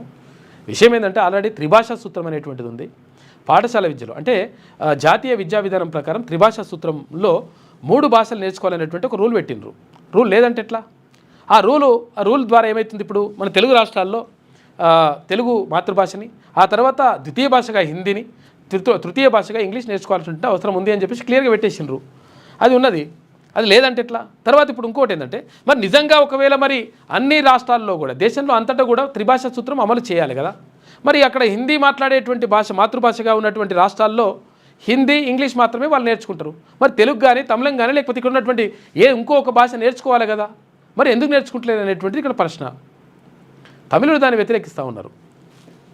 తర్వాత ఇక్కడ ఇంకోటి ఏంది, డీలిమిటేషన్కి సంబంధించి ఇక్కడ ఒకవేళ నియోజకవర్గాల పునర్విభజన జరిగితే 2026లో అందులో ఇక్కడ దక్షిణ భారతదేశానికి సంబంధించినటువంటి రాష్ట్రాలు జనాభా నియంత్రణకు కట్టుబడి ఉండి జనాభా నియంత్రణ చేపట్టినప్పుడు జనాభా తగ్గింది. ఇక్కడ ఒకరు ముద్దు, ఇద్దరు హద్దు, ముగ్గురు వద్దే అని అనుకున్నప్పుడు ఏమైంది, ఆటోమేటిక్గా జనాభా తగ్గిన తర్వాత ఇప్పుడు అంటే అక్కడ ఆ టైంలోనే వీళ్ళు ఇక్కడ తగ్గించినటువంటి టైంలో, అంటే దక్షిణ భారతదేశంలో జనాభా తగ్గించినటువంటి టైంలో ఉత్తర భారతదేశంలో విపరీతంగా జనాభా పెంచుకున్నారు వాళ్ళు. అంటే పెంచుకున్నప్పుడు కనీసం అంటే ప్రభుత్వ నిబంధనలకు విరుద్ధంగా వాళ్ళు వ్యవహరించారు. మరి వ్యవహరించినప్పుడు వాళ్ళు శిక్ష అనుభవించాలి. కానీ ఇప్పుడు వాళ్ళు ఎక్కువ జనాభా ఉంది కాబట్టి ఎక్కువ ఎంపీ సీట్లు ఇస్తాం, ఇక్కడ తక్కువ జనాభా ఉంది కాబట్టి తక్కువ ఎంపీ సీట్లు ఇస్తామంటే మరి కరెక్ట్ అయితే కాదు. మరి ఎవరు చర్చకు వస్తారో ఏందో తెలియదు మరిగా లెక్క. ఇక ఎస్సీ భూములు వేలాన్ని ఉపసంహరించుకోవాలని చెప్పేసి లక్ష్మణ్ అంటా ఉన్నారు. 100% ఉపసంహరించుకోవాలి. ఇక రాయలసీమ ఎత్తిపోతలకు పర్యావరణ అనుమతి నిరాకరణ, మళ్ళీ విధి విధానాల జారీకి కేంద్రం నిర్ణయం. ఇది కాంగ్రెస్ ప్రభుత్వం సాధించిన విజయం, నీటిపారుదల శాఖ మంత్రి ఉత్తమ్ కుమార్ రెడ్డి అంటుండు. ఇక H1B నిబంధనలు మరింత కఠినం, విదేశీ వ్యవహారాల కిందకు ఇమిగ్రేషన్ రూల్స్ అంట. అమెరికా విదేశాంగ మంత్రి రుబియో ప్రకటన. రాజధాని వాషింగ్టన్ రోడ్లపై గుంతలు, గోడలపై రాతలు మోడీకి ప్రపంచ నేతలకు కనిపించొద్దంట, అందుకే నగరాన్ని తీర్చిదిద్దుతున్నామని చెప్పేసి ట్రంప్ అంటుండు. మంచిగా నీట్గా వేపిస్తున్నట. వైట్ హౌస్ పరిశీలనలో 41 దేశాలపై ప్రయాణ నిషేధం కూడా చేద్దామని చూస్తున్నట అమెరికా. ఇక రాష్ట్ర బడ్జెట్ 3,15,00,000 కోట్ల ఉండొచ్చంట. ప్రస్తుత బడ్జెట్కు 7% మేర పెంచిన రూపకల్పన. ఇక వాస్తవ రాబడుల ఆధారంగా తుది రూపు ఉంటుందంట. వ్యవసాయం సంక్షేమానికి పెద్దపీట వేస్తున్నారంట. వ్యవసాయం సంక్షేమానికి వేస్తున్నారు కానీ ఇక్కడ విద్యా వైద్యానికి సంబంధించి కూడా కేటాయింపులు జరగాలి కదా. తర్వాత బీసీలకు సాధికారత కోసం కూడా జరగాలి కదా. మరి ఎటువంటివి చేస్తారనేది చూడాలి. ఇప్పుడు మనం 19వ తారీఖు మేము పెడతా అంటారు కదా, చూస్తే అప్పుడు తెలుస్తుంది లెక్క. పెళ్లి వేళ పసిడి వేళ అని చెప్పేసి పసిడి ధరలు అంటే బంగారం ధరలు విపరీతంగా పెరిగిపోతున్నాయి. అసలు యాక్చువల్గా 90,000 దాటింది ఆల్రెడీ. ఇక ₹1,00,000 దగ్గరలో ఉన్నది కథ. దీంతో ఏమవుతుందంట, మధ్యతరగతి పేదలు మాత్రం ఇక బంగారం కొనాలంటేనే భయపడుతున్నారు. ఇక కొంచెం బాగా బలిసిన వాళ్ళు, లేకపోతే మంచిగా జర పైసలు ఎన్నికేసుకోవాలనుకున్న వాళ్ళు, లేకపోతే బ్లాక్ మెయిల్ బీక్ మెయిల్ అని ఉన్న వాళ్ళు బంగారం కొనిపెడుతురట. ఎందుకంటే కొనిపెడితే కాదు అట్లుంటుందని. ఆకాశాన్ని తాకుతున్న బంగారం ధరలు, కొనుగోళ్లకు దూరంగా సామాన్య మధ్యతరగతి ప్రజలు. ఇక పెట్టిపోతల్లో తగ్గిపోతున్న బంగారం. ఎన్ని తులాల బంగారం పెడతావు, ఎన్ని తులాల వెండి పెడతామంటే ఇక అవి మాట్లాడతారట, తక్కువ వేస్తున్నట్టు లెక్క. వివాహాలు తదితర శుభకార్యాలప్పుడు నగదు ఇతర కానుకలతో సరిపెడుతున్న ప్రజానీకం. ఇందుకు భిన్నంగా కిలోల కొద్ది కొంటున్న సంపన్న వర్గాలు. చూసుకో, ఏం వదిన గారు, పెళ్ళికి మా అమ్మాయికి మీరు ఎన్ని తులాల బంగారం పెడతారు, ఏ నగలిస్తారు, ఆ సంగతి సరే కానీ మా అబ్బాయికి మీరెన్ని తులాల పెడతారో ముందు అది చెప్పండి. పెళ్లి ఖాయం చేసుకున్నాక పెట్టిపోతల అంశంలో జరిగే చర్చల్లో సర్వసాధారణంగా వినిపించే మాటలు ఇవి. ఎన్ని తరాలైనా ఈ మాటలు మరవలేదు. కానీ వధూవరులు పెట్టేటువంటి బంగారం బరువు మాత్రం తులాల నుంచి ప్రస్తుతం గ్రాములకు తగ్గిపోయింది. బంగారం ధరలు ఆకాశాన్ని తాకుతుండడంతో సామాన్య మధ్యతరగతి ఇళ్లలో జరిగే పెళ్లి సందడిలో పసిడి కాంతులు తగ్గిపోతున్నాయని చెప్పేసి బంగారం తక్కువ కొంటున్నట. అంటే పేదలు మధ్యతరగతులు తక్కువ కొంటున్నట, జర బలిసిన వాళ్ళు ఎక్కువ కొంటున్నట లెక్క. గ్రహణాలు మారుతాయి. భూమికి చంద్రగ్రహణమే కానీ బ్లూ గోస్ట్కు సూర్యగ్రహణం శనివారం వేకువజామున రోజుసీలో ఘటన జరిగిందని చెప్పేసి ఒక వార్త కనిపిస్తూ ఉంది. ఇది ఆంధ్రజ్యోతిలో ఉన్నటువంటి ప్రధాన కథనాలు. అయితే ఒకసారి శనార్థి తెలంగాణ చూద్దాం. అవును, అన్యాయం జరిగింది, కార్పొరేషన్లకు నిధుల కేటాయింపు ఖర్చు సరిగ్గా జరగలేదు. బయట ఉంది, బయట చేసినావా? ఇక బీసీ కులగణలకు అందరూ సహకరించాలి, తీన్మాన్ మల్లన లేవనెత్తిన అంశాలు వాస్తవమే, బీసీ సప్లాన్ అమలు కావాల్సి ఉంది అని చెప్పేసి సీఎం రేవంత్ రెడ్డి అంటా ఉన్నారు. ఇక బీసీ రిజర్వేషన్ల కోసం అఖిల పక్షాన్ని ఢిల్లీకి తీసుకెళ్ళండి, బీసీలకు 20,000 కోట్ల రూపాయలు ఖర్చు చేస్తామన్నారు. ఎందుకంటే ఈ 20,000 కోట్ల రూపాయలు ఖర్చు చేస్తామని చెప్పేసి కాంగ్రెస్ పార్టీ తన మేనిఫెస్టోలో చెప్పింది. ప్రతి సంవత్సరం 20,000 కోట్ల రూపాయలు బీసీల కోసం ఖర్చు చేస్తామని. మరి ఇప్పుడు ఏం చేస్తారో చూడాలి. పోయినసారి అయితే పెట్టలేదు, 9,000 కోట్లే పెట్టిండ్రు. ఈసారి ఏం చేస్తారు? కానీ 9,000 కోట్లకు కుదించారు. స్థానిక సంస్థల్లో బీసీలకు 42% రిజర్వేషన్ల అమలు చేయాల్సిందే. మండలిలో రేవంత్ వర్సెస్ మల్లన్న మధ్య హాట్గా చర్చ జరిగింది. ఇందాక మనం బయటలో చూసుకున్నాం. ఎట్టకేలకు ముఖ్యమంత్రి రేవంత్ రెడ్డి ఒప్పుకున్నారు. బీసీ కార్పొరేషన్స్ నిధులు కేటాయింపు, బీసీ రిజర్వేషన్లో జరిగిన తప్పిదాలను రేవంత్ అంగీకరించారు. గవర్నర్ ప్రసంగానికి శాసనమండలి శనివారం ధన్యవాదాలు తెలిపింది. ఈ సందర్భంగా ముఖ్యమంత్రి రేవంత్ రెడ్డి ఎమ్మెల్సీ తీన్మాన్ మల్లన మధ్య సభలో ఆసక్తికర చర్చ జరిగింది. ఈ సందర్భంగా ముఖ్యమంత్రి రేవంత్ రెడ్డి జరిగింది. ఇక మల్లన్న పలు కీలక అంశాలను రాష్ట్ర ప్రభుత్వం తర్వాత ముఖ్యమంత్రి రేవంత్ రెడ్డికి సంధించగా వాటికి సీఎం సమాధానం ఇచ్చే ప్రయత్నం చేశారు. గత 10 ఏళ్లలో బీసీలకు జరిగిన కేటాయింపులు చేసిన ఖర్చు, 42% రిజర్వేషన్ల అమలు, కార్పొరేషన్ల ద్వారా బీసీలకు రావాల్సిన నిధులు, బీసీ సప్లాన్ గురించి ఎమ్మెల్సీ తీన్మాన్ మల్లన మాట్లాడారు. బీసీలకు కాంగ్రెస్ తెలంగాణ రాష్ట్రంలో తీరని అన్యాయం జరిగినట్లు గుర్తు చేశారు. గత ప్రభుత్వ హయాంలో ఓబీసీ మెయింటెనెన్స్ కోసం ప్రభుత్వం 3,915 కోట్లు కేటాయిస్తే 2,914 కోట్లు మాత్రమే ఖర్చు చేసిందన్నారు. ఇక బతుకమ్మ చీరల కోసం అప్పటి ప్రభుత్వం ఆర్భాటంగా 5,120 కోట్ల రూపాయల కేటాయింపు జరిపిందన్నారు. కానీ 2,168 కోట్లు మాత్రమే ఖర్చు చేసిందని చెప్పేసారు. అయితే కేటాయింపులకు ఖర్చులకు సంబంధం లేకుండా చేస్తూ ఉంటారు. ఎందుకంటే అసలు యాక్చువల్గా కేటాయింపులు ఏమో భారీగా ఉంటాయి, కానీ అక్కడ ఖర్చుకు విషయానికి వచ్చేసరికి మాత్రం ఇదంతా కనిపించదు అనమాట లెక్క. కాబట్టి దానికి దీనికి ఇవన్నీ కూడా తేడాలు కనిపిస్తూ ఉంటాయి. అంటే అసలు యాక్చువల్గా కొంతమంది జర్నలిస్టులు కూడా అంటే పూర్తిగా దానిపైన విశ్లేషణ అంటే పూర్తి స్థాయి అవగాహన లేకపోతే ఏమవుతుంటుందంటే ఇబ్బంది అవుతుంటుంది. ఒకసారి ఇప్పుడు ఈ సంవత్సరం కేటాయింపులు ఇంత ఉన్నాయని చెప్పేసి అనుకుంటే వచ్చే సంవత్సరం కేటాయింపులు ఎంత ఉండాలని చెప్పేసి ఇట్లా చర్చ జరుగుతుంది కదా. అటువంటి అప్పుడు ఏమవుతుందంటే ఆ కేటాయింపులకు సంబంధించి చర్చ జరిగినప్పుడు కొంతమంది చేస్తారు, ఈసారి ఒక పంచవర్ష ప్రణాళికల్లో ఒక సంవత్సరానికి ఒక పంచవర్ష ప్రణాళికకు సంబంధించి 1,00,000 కోట్ల రూపాయలు కేటాయించిన అనుకుందాం. తర్వాత 5 సంవత్సరాల తర్వాత మళ్ళీ ఒక లెక్కలు వేసుకొని 1,20,000 కోట్లు కేటాయిస్తే కొంతమంది ఒకవేళ అంటే అవగాహన లేకపోతే ఏం చెప్తారంటే ఆహా ఓహో అసలు అద్భుతం, పోయినసారి 1,00,000 కోట్లే కేటాయిస్తే ఈసారి 1,20,000 కోట్లు కేటాయించిండ్రు అట్లా అని చెప్తూ ఉంటారు. అయితే విషయం ఏంటంటే అసలు యాక్చువల్గా విషయం ఏంటంటే 1,00,000 కోట్లు 1,20,000 కోట్లు ఈ లెక్కంతా వస్తుంది బాగానే ఉన్నది కానీ వాటర్ అయితే ఉంటుంది. కానీ విషయం చెప్పాల్సింది ఏముంటుందంటే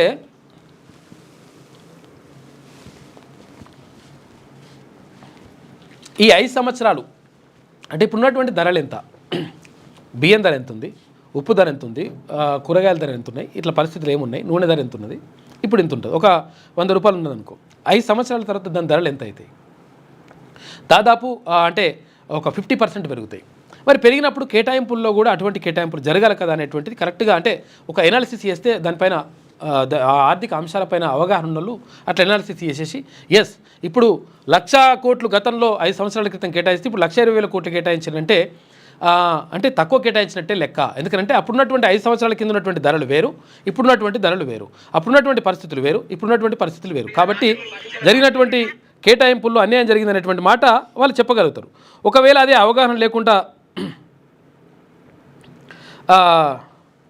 చెప్పేసిండ్రు అనుకో, అవగాహన లేకుండా జరిగితే మాత్రం ఇక ఆహా ఓహో అసలు అద్భుతం, పోయినసారి 1,00,000 కోట్లు కేటాయిస్తే ఈసారి 1,20,000 కోట్లు కేటాయించారని చెప్పేసి రాస్తుంటారు అనమాట.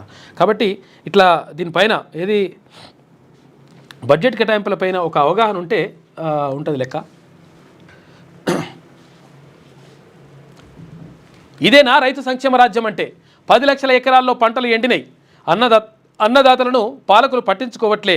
కేంద్రంను విమర్శిస్తే ఆకాశం మీద ఉమ్మేసినట్లే. కాంగ్రెస్ బీఆర్ఎస్ జగన్ నాటకం అని చెప్పేసి కేంద్ర మంత్రి బండి సంజయ్ అంటా ఉన్నాడు. ఇక అన్నింటా అన్యాయమే. లోన్లు, నిధులు, జడ్జీల నియామకం, రాజకీయాల్లోనూ బీసీలకు అన్యాయం. ముద్రా లోన్లలో జనరల్ కేటగిరీకి అధిక నిధులు, ప్రభుత్వ గ్యారంటీతో ఎస్సీ, ఎస్టీ, బీసీ మహిళలకు లోన్లు ఇప్పించాలి. ప్రతి దాంట్లో బీసీలకు 42% వాటా అందించాలి. పట్టభద్రుల ఎమ్మెల్సీ తిన్మన్ మల్లన్న మాట్లాడాడు. నిన్న చాలా అంశాలు ప్రధానంగా బీసీలకు సంబంధించినటువంటి అంశాలని లేవనెత్తిండు. తర్వాత ఉద్యోగులకు సంబంధించినటువంటి అంశాలని లేవనెత్తడంతో ముఖ్యమంత్రి కూడా దానికి సమాధానం చెప్పిండు. అయితే బీసీలకు సంబంధించినటువంటి అంశం మాట్లాడేటప్పుడు దానికి సంబంధించి మరి సపోర్ట్ చేయాల్సినటువంటి బీఆర్ఎస్ పార్టీ ఎమ్మెల్సీలు కానీ మొత్తం కూడా వాకౌట్ చేసి వెళ్ళిపోయిండ్రు. మరి వాకౌట్ చేసి వెళ్ళిపోయిండ్రు సరే, ముఖ్యమంత్రి మీదనా లేకపోతే అక్కడ ప్రభుత్వం మీద ఉన్నటువంటి మరి వ్యతిరేకతతో వెళ్ళిపోయినరో ఏదో పక్కకు పెడితే, మరి బీసీలకు సంబంధించినటువంటి మాట్లాడినప్పుడు దానికి చర్చ జరుగుతున్నప్పుడు 100% మీరు ఉండాలి కదా. ఇంకా అటువంటి లేకుంటే వెళ్ళిపోతుంటే మీ మీద మీకు బీసీల మీద ప్రేమ ఉన్నట్టు అనుకుంటారా పబ్లిక్? 41 దేశాలపై ట్రావెల్ బ్యాన్ చేసిండు ట్రంప్. సంచలన నిర్ణయం తీసుకుంటూ 3 జాబితాలు సిద్ధం చేసిన అమెరికా. దేశవ్యాప్తంగా కులగణన చేయాలి. కులగణన చేయకుంటే సుపరిపాలన రాబోదు. ఇక సమగ్ర అభివృద్ధి కోసం కులగణన అవసరం. కేంద్ర ప్రభుత్వం దాన్ని విస్మరించకూడదు. బీఎస్పీ అధినేత్రి మాయావతి అంటుంది. ఇప్పుడు అసలు యాక్చువల్గా రాహుల్ గాంధీ క్లియర్గా చెప్తా ఉన్నారు, దేశవ్యాప్తంగా కులగణన చేపట్టాలి. ప్రతి రాష్ట్రంలో ఉన్నటువంటి అక్కడ ఉన్నటువంటి ప్రజలు ఎవరెవరు ఎంతెంత మంది ఉన్నారు, వాళ్ళకి ఎంత వాటా దక్కాలనేది తేలిపోవాలి. ఒక సమాజాన్ని మొత్తం కూడా జిరాక్స్ తీయాలని చెప్పేసి రాహుల్ గాంధీ అంటున్నటువంటి మాట. అయితే దానికి సంబంధించి ఇప్పుడు రాహుల్ గాంధీ చేసినటువంటి వ్యాఖ్యలకు ఒక రకంగా మద్దతుగా దేశవ్యాప్తంగా కులగణన చేపట్టాలని చెప్పేసి ఇక్కడ మాయావతి కూడా అంటా ఉన్నారు. అంటే ఒక రకంగా ఇక్కడ కులగణన అంశము కీలకంగా మారేటువంటి అవకాశం కనిపిస్తూ ఉంది. ఎందుకంటే కులగణన అంశం ద్వారా ఎవరెంత ఉంటే వాళ్ళకంత వాటా వచ్చేటువంటి అవకాశం కనిపించాలి. ఇప్పుడు బీసీలకు 62% ఉన్నటువంటి బీసీలకు సంబంధించి వాటా దక్కాల్సిన అవసరం ఉందా లేదా? కులగణన చేపట్టడం ద్వారా ఎవరెంతురు అనేటువంటి విషయం తేలిపోతుంది. తేలిపోయిన తర్వాత వాళ్ళ కేటాయింపులు ఎంత జరిగిందని చెప్పేసి ఒక బేరీ చేసుకుంటారు. అప్పుడు లెక్క తేలుతుంది అనమాట. కాబట్టి ఒక రకంగా మంచి పరిణామమే.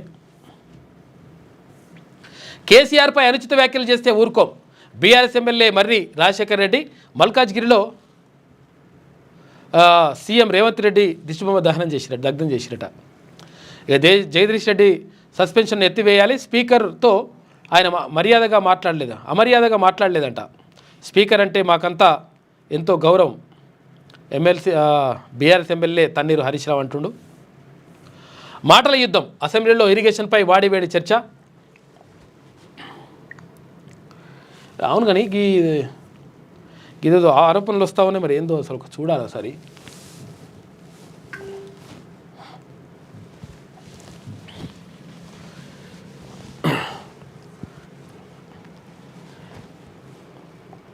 ఇక్కడ ఓయూవీసీ ఉన్నారు కదా, ఓయూవీసీ అసలు యాక్చువల్గా అంటే నిజంగా అంటే దళిత సామాజిక వర్గానికి చెందినటువంటి ఒక బిడ్డ చాలా సంవత్సరాల తర్వాత ఉస్మానియా యూనివర్సిటీకి వీసీ అయ్యిందని చెప్పేసి అనుకుంటే, ఎవరైతే బీసీలు, ఎస్సీలు, ఎస్టీలను ఆయన అణగదొక్కేటువంటి ప్రయత్నం చేస్తూ ఉన్నాడు. మరి ఎవరు చెప్పినరో ఏమవుతుందో అర్థమైతలేదు. కాకపోతే ఏంటంటే ఇక్కడ పిహెచ్డీలకు సంబంధించి అన్యాయం జరుగుతూ ఉంది. 2018, 2017 వాళ్ళ బ్యాచ్లు ఎవరైతే ఉంటారో వాళ్ళకి కనీసం సబ్మిషన్ చేయకుండా కూడా ఆయన అడుగుంటున్నాడు.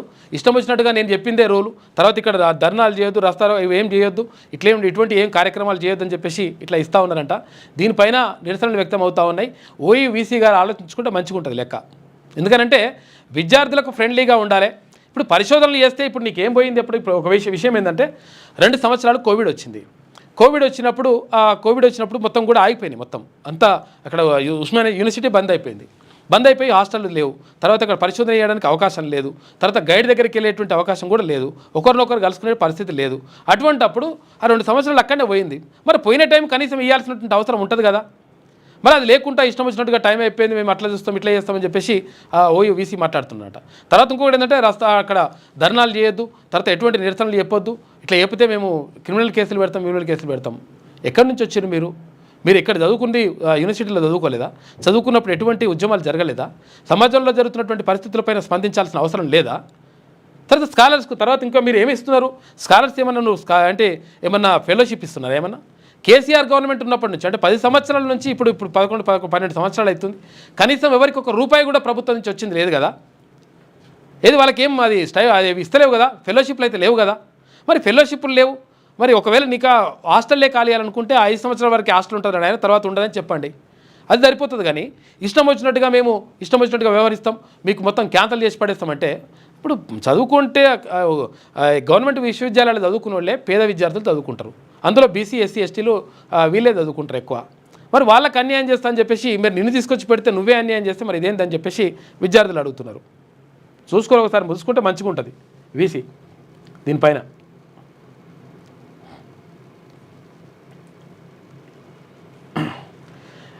ఇక ఇదేందో మళ్ళీ ఒక విషయం వచ్చింది మళ్ళీ ఇక్కడ మా భూమి కబ్జాకు గురైపోయిందని చెప్పేసి ఇట్లేదో కొంతమంది ఆలర్ ఎమ్మెల్యే బీర్ల ఐలయ్య గారి బామర్ది ఆయన అనుచరులు భూ కబ్జా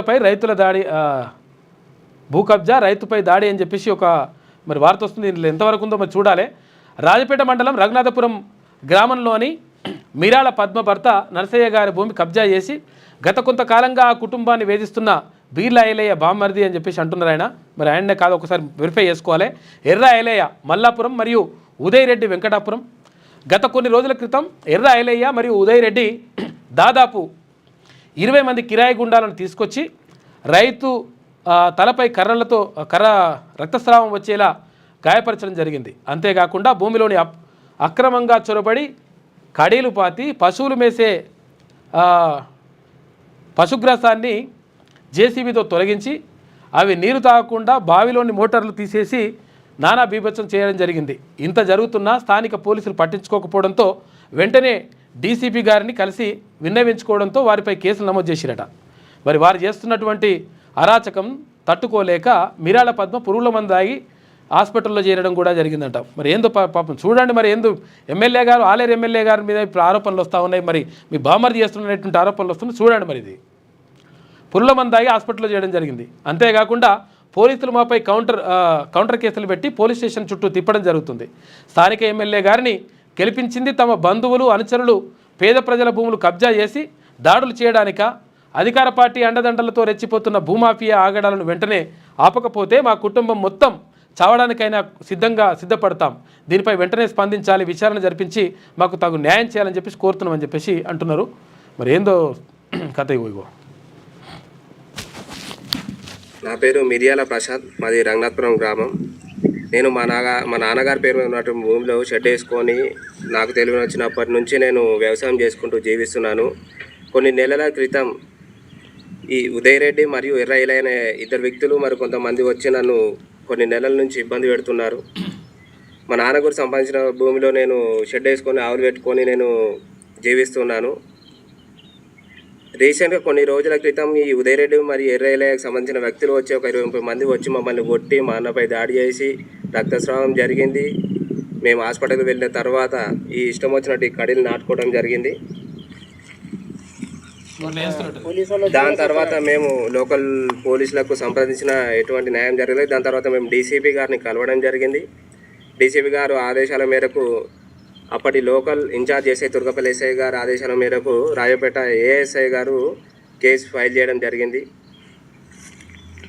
దాని తర్వాత మళ్ళా ఒక 2-3 రోజులు 4-5 రోజుల నుంచి ఆల్మోస్ట్ ఈ ఎర్ర ఐలయ్య మరియు అతని అనుచరులు ఉదయ్ రెడ్డి మమ్మల్ని భయభ్రాంతులకు గురి చేస్తూ మాపై అక్రమ కేసులు పెడుతూ మమ్మల్ని వేధింపులకు గురి చేస్తున్నారు. దీనిపై మేము మానసికంగా చాలా ఇబ్బంది పడుతున్నాం. వీళ్ళ టార్చర్కు మేము బతకాలో చావాలో కూడా అర్థమైతలేదు. వీళ్ళ వేధింపులు తట్టుకోలేకపోతున్నాం. స్థానిక పోలీసులు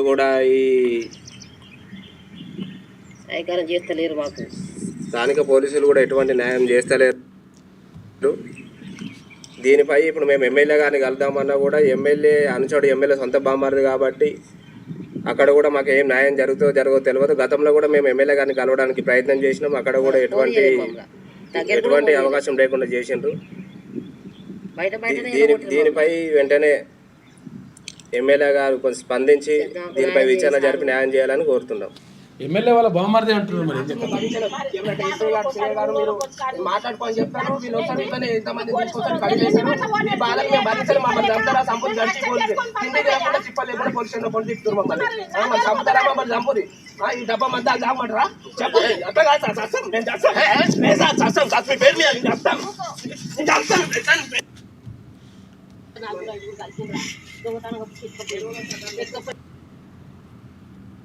చేసుకొని ఇది నాదాని వచ్చి బాయి గుర్తున్నాను. మరి ఇట్లా ఆరోపణలు వస్తున్నాయి మరి ఏందో అది ఒకసారి చూడడం మరి ఏందో కథ అసలు యాక్చువల్గా మేము ఎక్కడ ఆరోపణలు చేయలేదు, మేము అది చేయలేదు ఇది చేయలేదు, తర్వాత ఇట్లా ఇష్టం వచ్చినట్టుగా బ్లాక్మెయిల్ బీక్మెయిల్ అని చెప్పేసి మొన్న వ్యాఖ్యలు చేసిండ్రు.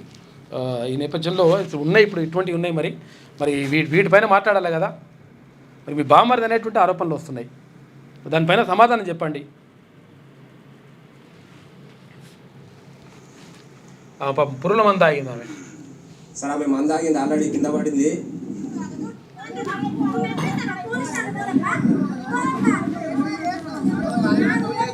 చేసిన వస్తున్నది వస్తున్నట్టు అటు ఆడ నుంచి వస్తున్నట్టు ఆగరాదు. ఎందుకు ఉరుకులాట కాదు.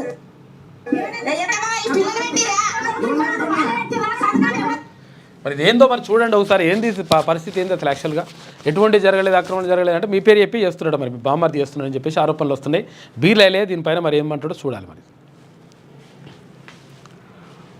ఆలేరు ఎమ్మెల్యే. ఇక పల్లా వర్సెస్ బట్టి గవర్నర్ ప్రసంగానికి దిశ లేదన్న పల్లా. హామీల అమలులో కాంగ్రెస్ విఫలమైందని విమర్శ. రుణమాఫీ పూర్తిగా జరగలేదని ఫైర్. కౌంటర్ ఇచ్చిన డిప్యూటీ సీఎం భట్టి విక్రమార్క. హామీ ప్రకారమే 2 లక్షల రుణమాఫీ. రాజేశ్వర రెడ్డి వాస్తవాలు మాట్లాడాలి, సభను తప్పుదోవ పట్టించొద్దని చెప్పేసి ఆయన ఆగ్రహం వ్యక్తం చేసినట ఉప ముఖ్యమంత్రి. 214 మంది పాక్ సైనికులను చంపేశాం.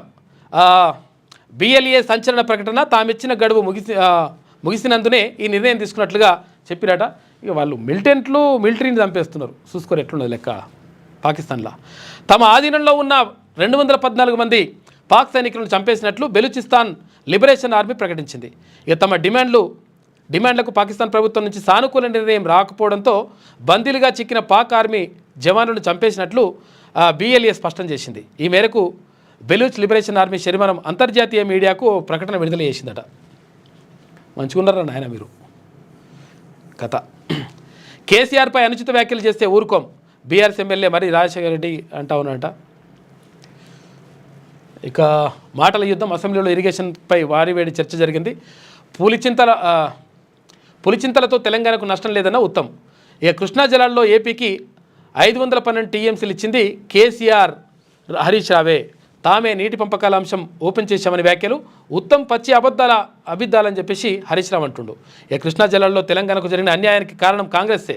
ప్రాజెక్టులు కట్టని పాపం ఆ పార్టీదేనని చెప్పేసి ఒకరికొకరు అనుకున్నారు. మంచిగా ఉన్నది కానీ మంచి చేసే ప్రయత్నం చేయండి. 64 మంది మావోల లొంగుబాటు. భద్రాద్రి జిల్లా పోలీసు ఎదుట సరెండర్ అయ్యారంట. లొంగిపోయిన వారికి జీవనోపాధి కల్పిస్తాం. భద్రాద్రి జిల్లా ఎస్పీ రోహిత్ రాజు హామీ ఇస్తా ఉన్నారంట. మీరు అసలు యాక్చువల్గా వాళ్ళకు లొంగిపోయిన వాళ్ళకు ఏమైనా కల్పిస్తానంటున్నారు. కొంతమందికి అందలేదంట. అవి కూడా చూడండి. ఎందుకంటే అసలు యాక్చువల్గా జనజీవన స్రవంతిలోకి రావడం మంచిది. ఎందుకంటే అడవిలాలకు పోయి కొట్లాడతాం, తర్వాత తుపాకులు పడతాం అనే పరిస్థితి ఇప్పుడు లేదు. అటువంటి పరిస్థితి అవసరం లేదు. ఎందుకంటే ఏదైనా ఉంటే ప్రజాస్వామ్యయుతంగా పోరాటం చేయాలి, కానీ తుపాకులు పడతాం తర్వాత తుపాకు గొట్టాలతో అనేటువంటిది కాదు. కాబట్టి బుల్లెట్ నుంచి బ్యాలెట్కి వస్తే మంచిదని చెప్పేసి చివరి స్టేజ్లో గద్దర్ గారు కూడా ప్రకటించారు. గద్దర్ అన్న కూడా ఇక్కడే మాట్లాడాడు. బుల్లెట్ కాదన్న ఆయన, బ్యాలెట్కి వస్తే మంచిగా ఉంటుంది, ప్రజాస్వామ్యం మంచిగా ఉంటే ఇప్పుడు బాగుంటుందని చెప్పిండు. కాబట్టి వాళ్ళకి ఇస్తానే కూడా చూడండి. మరి కొంచెం ప్రభుత్వం కూడా దాని మీద దృష్టి పెట్టాలి. నేటి మాట చూసుకుంటే సర్పంచ్ ఎన్నికలు ఇప్పట్లో లేనట్టేనా? గ్రామాల్లో అభివృద్ధి అటకెక్కి నోరెళ్లబెట్టి చూస్తున్నాయి. స్పెషల్ ఆఫీసర్ల పాలన కుక్కతోక బట్టి గోదావరి ఈదినట్లే ఉంది. సర్పంచుల పదవీకాలం ముగిసి ఏడాది గడుస్తున్నా ఇప్పటి వరకు స్థానిక ఎన్నికలపై క్లారిటీ లేకపోయాయి. అయితే ఇదేమి ప్రభుత్వం అని జనం దుమ్మెత్తిపోస్తున్నారు. మీకు పదవులు దక్కేందుకు ఎమ్మెల్సీ ఎమ్మెల్యేల ఎన్నికలైతే టంచన్గా నిర్వహించుకోండి. పల్లెటూళ్లను మున్సిపాలిటీలను మాత్రం చెత్త కుప్పల్లో విసిరిపారేయండి.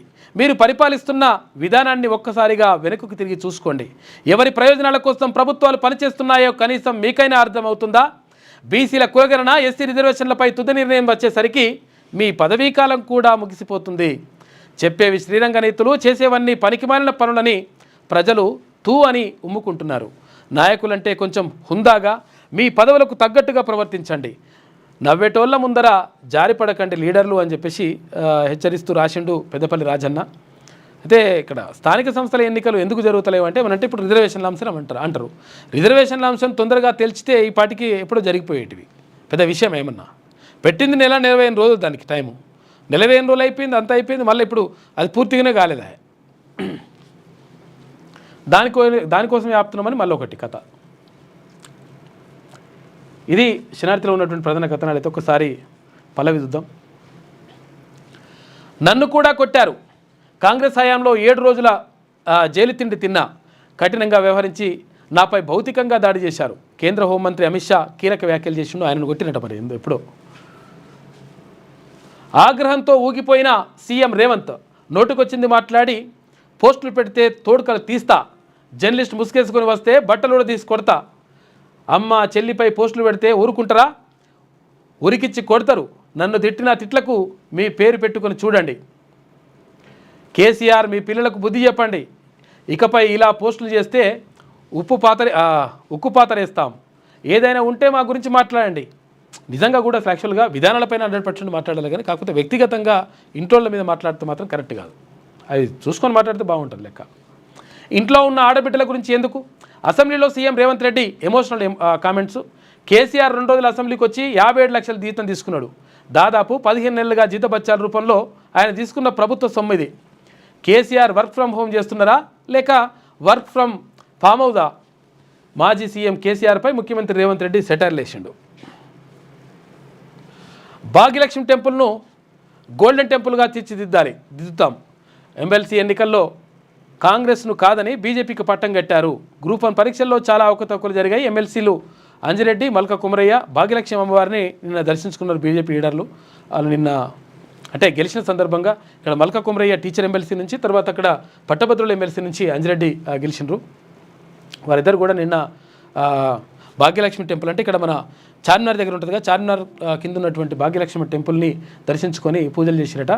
గోల్డెన్ టెంపుల్ చేస్తామని చెప్పేసి అంటున్నారు. వచ్చి చూడాలి ఏం చేస్తారో. తమిళం మధురమైన భాష అని చెప్పేసి అంటున్నారు. తెలుగు కూడా మధురమైన భాష కాబట్టి తెలుగును కూడా కాపాడుకోండి. వాళ్ళు తమిళం గురించి అంత భాషాభిమానం మస్తుంటుంది వాళ్ళకు. ఎందుకంటే తెలుగు గురించి అంటే అందుకని జిందేల పాపే శాస్త్రి పాత్రలో చెప్తాడు ఆయన, మకరంద బిందెతంత తుందులమకు మాతృభాషయే, మహానందకంద సందాహన తుందులమకు మాతృభాషయే, కమృత కమృత కఠిన కఠిన వదులకు వదులు, బిగి బిగి జోరునకు జోరు, ఎదురకి ఎదురకు, నన్ను వన్నులు, నన్ను చిన్నలు, నన్ను హోయలు, నన్ను వయ్యాలు, నన్ను తలుకులు, నన్ను వెలుకులు కలిగినటువంటి మాతృభాషయే, వ్యాసములకు ఉపన్యాసములు కలిగినటువంటి మాతృభాషయే. ఇట్లా అన్ని రకాలుగా అన్ని ప్రక్రియలకు అనువైనటువంటి భాష తెలుగు భాష. అటువంటి మాతృభాషను విడిచి ఆంగ్లం మాట్లాడటం న్యాయమేనా అని చెప్పేసి ఒక పాత్రలో జంధ్యాల పాపే శాస్త్రి పాత్రలో అంటాడు అనమాట పానుగంటి లక్ష్మణనరసింహం. అయితే అక్కడ తెలుగు భాష ఒట్టి గడ్డి భాష ఉస్మే రస్నహి ఔర్ జీవనహి అని చెప్పేసి గోల్కొండ నవాబ్ అంటే ఆయన మాతృభాష మీద ఉన్నటువంటి అభిమానంతో అన్నాడు తప్ప తెలుగు భాష మీద ఉన్నటువంటి ద్వేషంతో కాదు. కాబట్టి తెలుగు భాష గొప్ప భాష, ఆ భాషను రక్షించుకోవాల్సిన అవసరం ఉంటుంది. అంటే భాషను రక్షించుకుంటే ఏమొస్తుందంటే భాషను రక్షించుకుంటే చాలా విషయాలు ముడిపడి ఉంటాయి. భాష ఒక్కటే కాదు, అక్కడ సంస్కృతి, సాంప్రదాయం, నాగరికత, తర్వాత సంస్కృతి, చరిత్ర ఇవన్నీ కూడా ముడిపడి ఉంటాయి.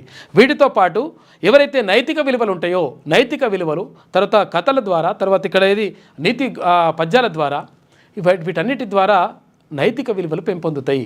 మనిషి జీవన విధానంలో మార్పు వస్తుంది. కాబట్టి భాష అనేటువంటిది జీవితంలో మనిషి జీవితంలో ఒక భాగంగా ఉంటుంది. కాబట్టి మన భాషను మర్చిపోవడం కాదు. అన్ని భాషలు నేర్చుకోండి, 1000 భాషలు నేర్చుకో తప్పేం లేదు. కాకపోతే ఏంటంటే మన భాషను మర్చిపోయి వేరే భాష నేర్చుకుంటే మాత్రం 100% తప్పే. కాబట్టి తమిళులకు భాషాపరమైనటువంటి అభిమానం వస్తుంటుంది. వాళ్ళు ఇప్పటి వరకు హిందీని 2వ భాషగా అంగీకరిస్తలేరు. వాళ్ళు మొదటి నుంచి కూడా తమిళమే రాజభాషగా ఎందుకు ఉండొద్దు, దేశంలో మొత్తం కూడా తమిళమే ఎందుకు మాట్లాడొద్దు అని చెప్పేసి వాళ్ళు అడుగుతున్నారు. కానీ తెలుగు వాళ్ళు ఇద్దరు కలిస్తే మాత్రం వాళ్ళు తెలుగులో మాట్లాడుకుంటారు, హిందీలో లేకపోతే ఉర్దూలో లేకపోతే ఇంగ్లీష్లో మాట్లాడుకుంటారు. తమిళులు కనిపిస్తే మాత్రం తమిళంలోనే మాట్లాడతారు. భాషాభిమానం 100% ఉండాలి. వేరే భాషలు నేర్చుకోవాలి. అట్లని చెప్పేసి వేరే భాషలు నేర్చుకోవద్దా, జీవనోపాధి వేరే భాషలనే ఉందిగా అంటే నేర్చుకోరు, తప్పేం కాదు. కానీ మన భాషను మర్చిపోవద్దు. ప్రజాపాలన కాదు, ప్రజలను వేధించే పాలన అని చెప్పేసి అక్కడ కేటీఆర్ అంటుండు. నితీష్ కుమార్ ఆగే అని చెప్పేసి ఒక వార్త. మంత్రి ఉత్తమివి పచ్చి అబద్ధాలు, ఆయన ద్రోహం వల్లే కృష్ణా జలాల విషయంలో అన్యాయం, ఆనాడు మంత్రి పదవి వస్తుందని తెలంగాణ కోసం మాట్లాడలేదు. కిరణ్ కుమార్ రెడ్డి మంత్రి పదవి ఇస్తలేడనే ఆశతో ఇస్తాడనే ఆశతో ఉత్తమ్ నోరెత్తలేదు. రేవంత్ రెడ్డి విజ్ఞత సంస్కారం లేకుండా మాట్లాడుతున్నారు. ఇంత నీచపు మాటలు మాట్లాడే సీఎం నేను ఎప్పుడు చూడలేదని చెప్పేసి అంటున్నారు. రైట్, ఇది పల్లవి దినపత్రికకు సంబంధించిగా ఏబిసిడీలు తెలియకుండా కేంద్రంపై యుద్ధమా, దక్షిణ రాష్ట్ర తెలంగాణ ప్రజలను రెచ్చగొట్టే చర్యలకు పాల్పడితే పప్పులు ఉడకవు, డీలిమిటేషన్ చేస్తే సీట్లు తగ్గుతాయనేది ప్రతిపక్షాల దుష్ప్రచారం. అయిపోయింది, అయిపోలే మైక్ ఆన్ చేసి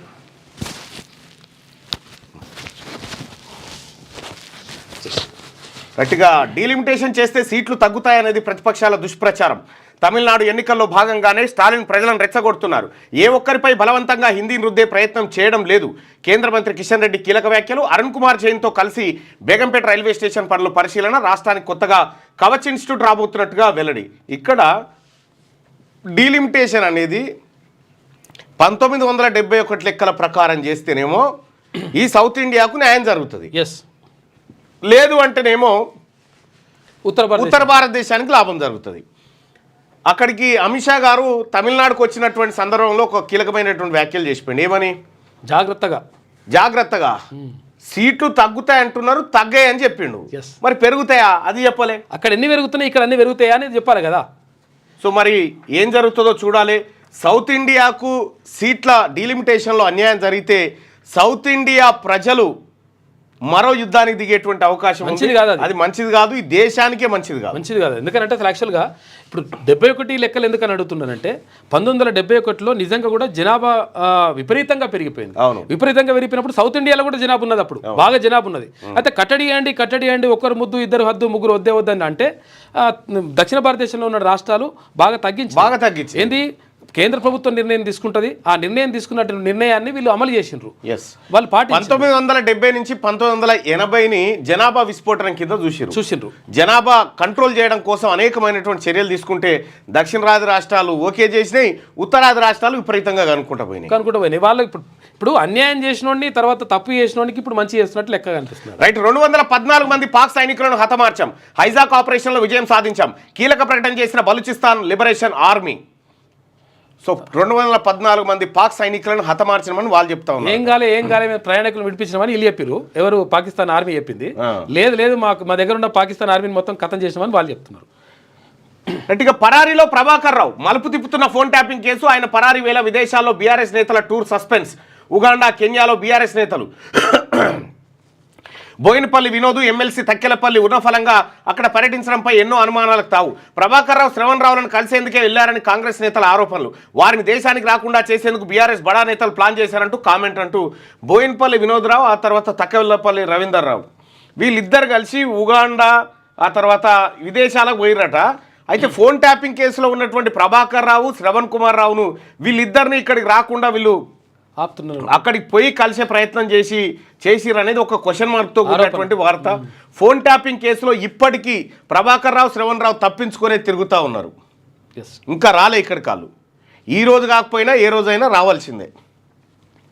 230 కోట్ల రూపాయల ట్యాక్స్ ఎగ్గొట్టిన శ్రీ చైతన్య సంస్థ యాజమాన్యం పేరిట భారీగా ఆస్తుల కొనుగోలు, ఇన్కమ్ ట్యాక్స్ సోదాల్లో అధికారులు గుర్తించారు. విపరీతమైన ఫీజులు, 1000 కోట్లు దండుకుంటున్నారు.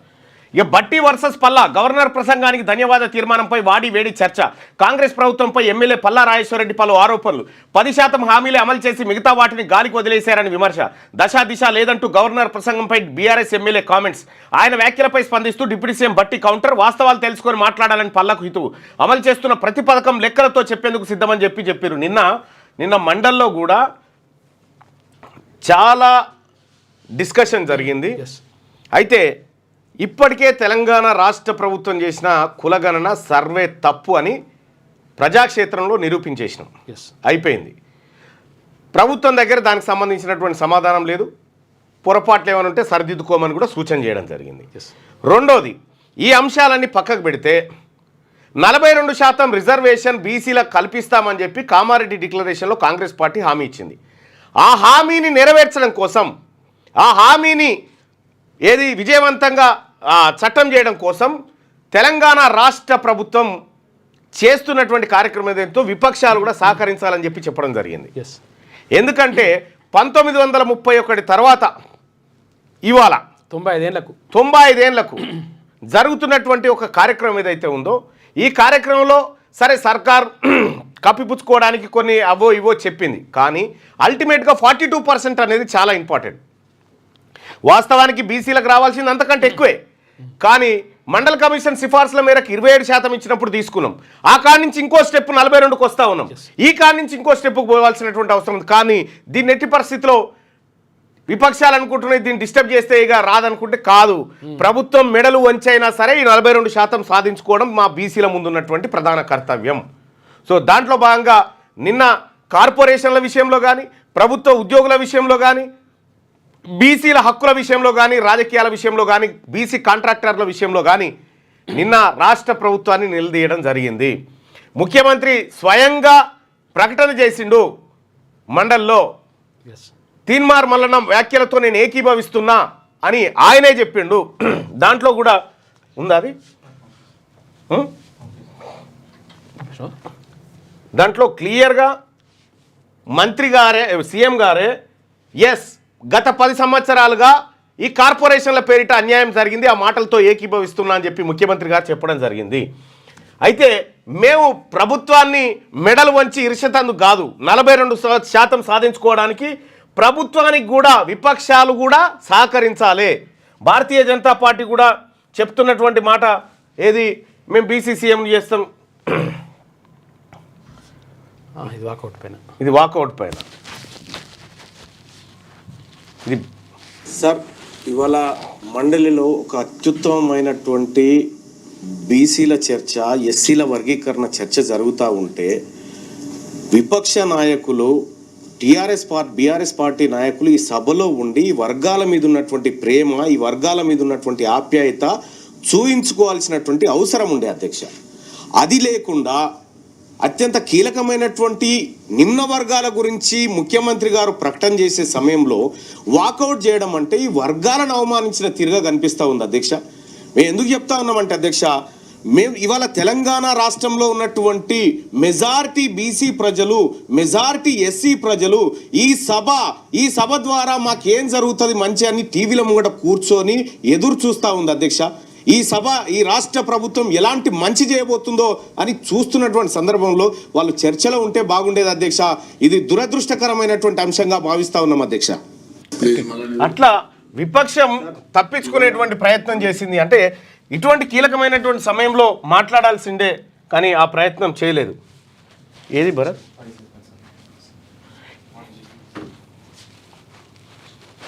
డైరెక్ట్ ఉందా? ఇక్కడ క్లియర్గా తెలంగాణ రాష్ట్ర ప్రభుత్వం, ఈ తెలంగాణ రాష్ట్రం వస్తే మా బీసీలకు ఏం జరుగుతుంది అనేటువంటి అంశంలో ఎంత అన్యాయం జరిగిందో క్లియర్గా వివరించడం జరిగింది.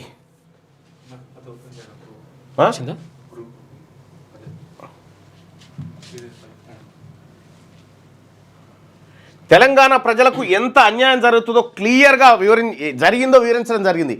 కార్పొరేషన్లు పెట్టి కార్పొరేషన్ల ద్వారా కేవలం నిధులు కేటాయింపు అంటారు కానీ ఖర్చు చేసేది లేదు, మను లేదు. అంతే.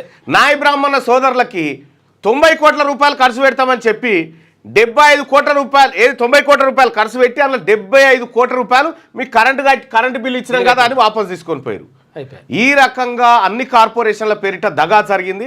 అది రిపీట్ కాకూడదని చెప్పినాం. ఎస్సీ ఎస్టీలకు ఎట్లయితే సప్లాన్ ఉంటుందో బీసీలకు కూడా సప్లాన్ ఉండాల్సిందే అని బీసీల పక్షాన మాట్లాడి ముఖ్యమంత్రి గారి నోటి నుంచి కూడా బీసీ సప్లాన్ చేయాలనేది నా ఆలోచన అని చెప్పించడం జరిగింది నిన్న మండల్లో బీసీలకు సంబంధించినటువంటి సమగ్రమైనటువంటి అంశాలన్నీ నేను ప్రస్తావించడం జరిగింది. రాష్ట్ర ప్రభుత్వానికి కూడా ఇప్పటికే అర్థమైపోయింది, రాష్ట్ర ప్రభుత్వానికి తీన్మార్ మల్లన్న చేసిన వ్యాఖ్యలు కానీ లేకపోతే చెప్తున్నటువంటి లెక్కలు కానీ సరైనవే, పొరపాటు జరిగిందనేటువంటి లెక్క రాష్ట్ర ప్రభుత్వానికి అర్థమయ్యి ఎస్ ఇంకా భవిష్యత్తులో మనం చేసుకునే అవకాశం ఉంది, కానీ ఏదో ఒక లెక్కనైతే మన దగ్గర ఉండాలి కదా అనే మాట ముఖ్యమంత్రి గారు మాట్లాడడం జరిగింది.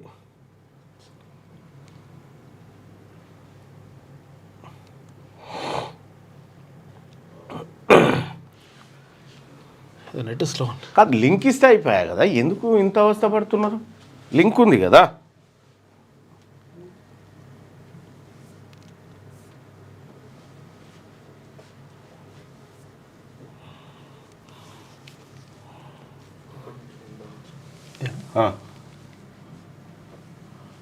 కామారెడ్డి డిక్లరేషన్లో భాగంగా బీసీలకు ప్రతి ఏడాది 20,000 కోట్ల రూపాయలను బడ్జెట్లో పెడతామని చెప్పడం జరిగింది అధ్యక్ష. కానీ పోయినసారి దాన్ని 9,000కే కుదించడం జరిగింది అధ్యక్ష.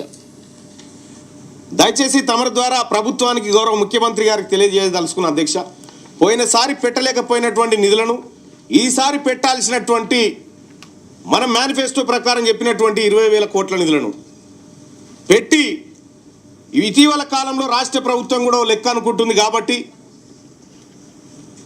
ఆ లెక్క ప్రకారమైన నిధుల విషయంలో కానీ రాజకీయ అవకాశాల విషయంలో కానీ ఉద్యోగాల విషయంలో కానీ ఈ రాష్ట్ర ప్రభుత్వం చొరవ తీసుకోవాలి సార్. అదేవిధంగా కార్పొరేషన్లలో కేటాయించిన నిధులు, పెట్టిన ఖర్చు, వీటన్నిటిని కూడా తీన్మార్ మల్లన్న గారు ప్రస్తావించడం జరిగింది. నేను కూడా వారితో ఏకీభవిస్తున్నా. ముఖ్యంగా మోస్ట్ బ్యాక్వర్డ్ కార్పొరేషన్స్కి పేపర్ మీదనే కేటాయింపులు జరిగినాయి, నిధులు ఇది కాలేదు. ఎస్సీ ఎస్టీ సప్లాన్ లెక్క బీసీలకు కూడా సప్లాన్ తీసుకురావాల్సినటువంటి అవసరం ఉంది సార్. ఆ విషయాన్ని తమరి ద్వారా రాష్ట్ర ప్రభుత్వానికి తెలియజేస్తా ఉన్నాను సార్. బీసీ సప్లైని కూడా చేయాలన్నదే నా ఆలోచన. దాన్ని కూడా మనం సమీకరించుకుందాం, చర్చించుకుందాం. వాళ్ళకు న్యాయం జరగాలి. ఇన్ని రోజులు జరిగిన అన్యాయాన్ని, నష్టాన్ని పూడ్చడానికి ఏ రకంగా మనం చట్టబద్ధత కల్పించి మన చిత్తశుద్ధితో నిరూపించుకోవాలో మన ప్రభుత్వం తప్పకుండా ముందుకు వెళ్తుంది. ఈ విషయాలన్నిటిని కూడా దృష్టిలో పెట్టుకుంటాం. ప్రధానంగా ఉద్యోగులు కీలక పాత్ర పోషించారు అధ్యక్ష. కానీ వాళ్ళు కొద్దిగా ఇబ్బంది పడతా ఉన్నారు అధ్యక్ష. వాళ్ళ సమస్యలు పూర్తి స్థాయిలో పరిష్కారం కాలేక అనేక ఇబ్బందులు పడతా ఉన్నారు. వాళ్ళ డిఏలు పెండింగ్లో ఉన్నాయి అధ్యక్ష. ఉద్యోగుల పెండింగ్ బిల్లులు చాలా కాలంగా చెల్లింపులు లేకుండా అట్లా పేరుకపోతూ ఉన్నాయి. రిటైర్ అయినటువంటి ఉద్యోగి ఏడాది కాలం నుంచి బెనిఫిట్స్ కోసం ఎదురు చూస్తూ ఉన్నాడు అధ్యక్ష. ఇట్లా అనేక రకాలైనటువంటి సమస్యలు మనల్ని నమ్ముకున్నటువంటి, అంటే మనం ఏదైతే ప్రజలకు హామీ ఇచ్చినామో ఆ హామీలను నమ్ముకున్నటువంటి ప్రజల నుంచి వస్తున్నటువంటి ప్రశ్నలు అధ్యక్ష. వాటన్నిటికీ పరిష్కార మార్గం ఇక్కడ దొరకాలని కోరుకుంటా ఉన్న అధ్యక్ష. అటెండర్ స్థాయి ఉద్యోగం అయితే 50 లక్షలు పడతాయి, కొంచెం స్థాయి ఉన్న ఉద్యోగం అయితే 1 నుంచి 1,15,00,000 పడతాయి సార్ అంటారు. వేలాది మంది ఉద్యోగులు ఈ 3 ఏళ్ళు పెంచడం వల్ల 3 ఏళ్ళు పూర్తి అయిపోయి ఇప్పుడు రిటైర్మెంట్ బాటన పడుతున్నారు. 8,000 కోట్లు రిటైర్డ్ ఎంప్లాయీస్ యొక్క బెనిఫిట్సే మా దగ్గర పెండింగ్ ఉన్నాయి. దాన్ని కూడా కొత్త బడ్జెట్లో ఆర్థిక మంత్రి గారు నేను చర్చించుకున్నాం. ఒక పరిష్కారం చూపిస్తే ఎవరు ఎక్కడికి వెళ్ళాల్సిన పని లేకుండా వాళ్ళకి ఎప్పుడు ఇస్తే ఒక స్పష్టత ఇస్తాం. ఒక కార్యాచరణ చేసుకొని రిటైర్డ్ ఉద్యోగులకు కూడా ఒక నమ్మకం కలిగించి వాళ్ళు కూడా వాళ్ళ జీవితాన్ని ఒక ప్రణాళికబద్ధంగా నిర్వహించి ఈ ఫలానా నెల నా డబ్బులు వస్తాయంటే అతను ఎక్కడైనా సర్దుకోవడమో చెప్పుకోవడమో ఇచ్చుకునే వాళ్ళకు కూడా తారీఖు చెప్పుకోవడానికి ఉంటుంది. అదేవిధంగా మిత్రుడు డిఏల గురించి మాట్లాడిండు. ప్రతి నెల 1వ తారీఖు నాడు జీతాలు ఇవ్వడానికే తలప్రాణం తోకొస్తుంది. మా ప్రభుత్వ ఉద్యోగులకు నేను ఇక్కడ నుంచి విజ్ఞప్తి చేస్తున్నా, నెల 1వ తారీఖు నాడు జీతాలు తీసుకొని మనం ప్రభుత్వానికి కొంత సేవలు అందిద్దాము. కొంత సమయం పడుతుంది. ఈరోజు ఏమాత్రం ఏం చేసుకున్నా ఈ వ్యవస్థ కూడా దెబ్బతింటుంది. మన 1వ తారీఖు నాడు జీతాలు ఇవ్వడానికి రిజర్వ్ బ్యాంకు దగ్గర అప్పుడప్పుడు చేబదులు అంటారు కదా అధ్యక్ష, ఊర్లలో అంటాం కదా, బ్యాంకు లోను షూరిటీస్ కాకుండా చేబదులు మళ్ళీ ఇస్తాం. 4,000 కోట్ల రూపాయలు చేబదులు చేసి ఫస్ట్ నాడు జీతాలు ఇచ్చిన అధ్యక్ష. రైట్, ఇది ముఖ్యమంత్రి గారు నిన్న సభలో చేసినటువంటి రిప్లై. సో నేను ఇక్కడ క్లియర్గా చెప్తా ఉన్నా, బీసీలకు ఇస్తా అన్నది బరాబర్ తీసుకుంటాం, రావాల్సిన అదనపు దానికోసం బరాబర్ కొట్లాడతాం. ఎట్టి పరిస్థితుల్లో బీసీలకు రావాల్సినటువంటి నిధులు కానీ అవకాశాలు కానీ ఏమిటిని కూడా వదిలిపెట్టడానికి మేము సిద్ధంగా లేము. ఈ స్పష్టత రాష్ట్ర ప్రభుత్వానికి నేను ఇవ్వడం జరిగింది. ఇక రెండో విషయం, తెలంగాణ రాష్ట్రంలో అనేకమైనటువంటి పోరాటాలు చేస్తాం, ప్రజల తరపున నిలబడతామని చెప్తున్నటువంటి బీఆర్ఎస్ పార్టీ, అటు Bharatiya Janata party, left party, ఇంకేమైనా పార్టీలు ఉంటే ఆ పార్టీలు కూడా మీ స్టాండ్ ఏందో చెప్పండి. ఇప్పుడు బీసీలకు 42% రిజర్వేషన్ పెట్టే క్రమంలో, బిల్లు పెట్టే క్రమంలో భారతీయ జనతా పార్టీ, ఇటు బీఆర్ఎస్ పార్టీ, నేను రిక్వెస్ట్ చేస్తా ఉన్నా గత ముఖ్యమంత్రి కేసీఆర్ గారిని, బీసీల బిల్లు పెట్టేటప్పుడు రండి సభకు, వచ్చి విలువైన సూచనలు చేయండి. ఇది బీసీల అంశం. మీ అంశాలు ఉన్నప్పుడు మీరు మస్తుగా మాట్లాడుకుంటారు, మరి మా అంశాలు వచ్చినప్పుడు ఎవడు మాట్లాడాలి? అందుకోసమే రావాలని చెప్పి విజ్ఞప్తి చేస్తా ఉన్నా. రైట్, నిన్న జరిగినటువంటిది అది చర్చ. ఇక ఈనాడు దినపత్రికలో ఉన్నటువంటి వార్తలు చూస్తే బరాస హయాంలోనే కృష్ణా జలాలపై తీరని అన్యాయం. ఆనాడు చంద్రబాబుకు మోకరిల్లి 299 టీఎంసీలు చాలని కేసీఆర్ హరీష్ సంతకం పెట్టారు. కేసీఆర్ వస్తే శాసనసభలో చర్చకు సిద్ధం. మార్చిని వ్యాఖ్యలు బరాసాను ఉద్దేశించినవి. ₹57 లక్షల వేతనం తీసుకొని మాజీ సీఎం 2 సార్లు సభకు వచ్చారు. రాష్ట్ర ప్రయోజనాల కోసం 300 సార్లైనా ఢిల్లీకి వెళ్తా శాసనసభలో సీఎం రేవంత్ రెడ్డి. బరాస హయాంలోనే కృష్ణా జలాలపై తెలంగాణకు తీరని అన్యాయం జరిగిందని కేసీఆర్ హరీష్ రావులు చంద్రబాబుకు మోకరిల్లి 811 టీఎంసీలలో 299 టీఎంసీలే చాలని సంతకం పెట్టి రాష్ట్రానికి శాశ్వత మరణ శాసనం రాశారని ముఖ్యమంత్రి రేవంత్ రెడ్డి ధ్వజమెత్తారు. కేసీఆర్ను గుండెల్లో పెట్టుకొని మహబూబ్ నగర్ ప్రజలు రాజకీయ భిక్ష పెడితే ఆయన వారి గుండెల మీద తన్నారని, ఎంపీగా గెలిచిన ప్రజలను మోసం చేశారని విమర్శించారు. కేసీఆర్ కేంద్ర మంత్రిగా ఉన్నప్పుడే వైఎస్సీ పోతిరెడ్డిపాడు హెడ్ రెగ్యులేటర్ నిర్మించారని చెప్పారు. మార్చిన వ్యాఖ్యలు బరాసా పార్టీని ఉద్దేశించినవేనని కేసీఆర్ 100 ఏళ్ల పాటు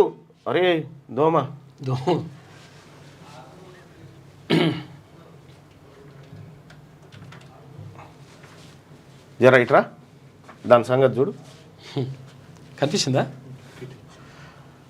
శనివారం శాసనసభలో గవర్నర్ ప్రసంగానికి ధన్యవాదాలు తెలిపే తీర్మానంపై సీఎం ప్రసంగించారు.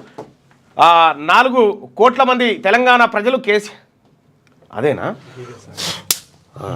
పోయింది, అదే కుర్చీని గుంజుకొని తనను కూర్చోబెట్టారని, ఇక ఆయన వద్ద నుంచి తీసుకోవాల్సింది ఏమీ లేదన్నారు. కేసీఆర్కు ఉన్న ప్రధాన ప్రతిపక్ష నేత పదవి కేటీఆర్ హరీష్ రావులకు అవసరమని చెప్పారు. ప్రాణహాని ఉందనే కేసీఆర్ కుటుంబానికి దూరంగా పోలీసుల భద్రత నడుమ ఉంటున్నారని ఆయన ఆరోపించారు. మాది తప్పైతే క్షమాపణలు చెప్పడానికి సిద్ధం. మేము అధికారంలోకి రాగానే చివరి ఆయకట్టు వరకు నీళ్ళిచ్చేందుకు గల్లీ నుంచి ఢిల్లీ వరకు కొట్లాడుతున్నాం. కృష్ణా జలాల్లో తెలంగాణకు 68% వాటా, ఏపీకి 32% వాటా అని తేలింది. తెలంగాణకు 70% ఇవ్వాలని ప్రధాని కోరాం. నదీ జలాల్లో 70% పరివాహక ప్రాంతం తెలంగాణలో ఉంది, 30% ఏపీలో ఉంది. కానీ జలాల్లో 66% ఆంధ్రప్రదేశ్కు, 34% తెలంగాణ కేటాయించారు. దీని లెక్కలతో సహా నిరూపించడానికి మేము రెడీ. మాది తప్పైతే బరాసా నాయకులకు క్షమాపణలు చెప్పడానికి సిద్ధం. ఈ సవాల్ను స్వీకరించడానికి కేసీఆర్ సిద్ధమని చెప్పాలి. ఇక గత ప్రభుత్వ అప్పులు తీర్చడానికే మళ్ళీ అప్పులు. రెండోసారి నేనే సీఎం.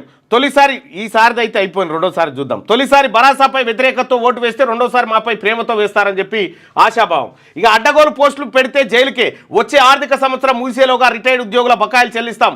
ఉభయ సభల్లో చిట్చాట్లో సీఎం ప్రసంగిస్తుండగానే బరాసా వాకౌట్. కేసీఆర్పై వ్యాఖ్యలకు నిరసనగా. ఇక ఏబిసిడీలు తెలియకుండా కేంద్రంతో యుద్ధమా? తమిళనాడు సీఎం ప్రజల్ని రెచ్చగొడుతున్నారని చెప్పేసి కిషన్ రెడ్డి అంటుండు. ఇక సికింద్రాబాద్లో కవచ్ పరిశోధన కేంద్రం నెలకొల్పనున్నట్లు వెల్లడించిండు. ఇక రాయలసీమ ఎత్తిపోతలకు పర్యావరణ అనుమతుల నిరాకరణ ఈఏసీ సమావేశంలో స్పష్టం చేసిన పర్యావరణ మంత్రిత్వ శాఖ. ఇది కరువు పీడిత కృష్ణా పరివాహక రైతులకు ఊరట అని చెప్పి మంత్రి ఉత్తమ్ కుమార్ రెడ్డి వ్యాఖ్యలు.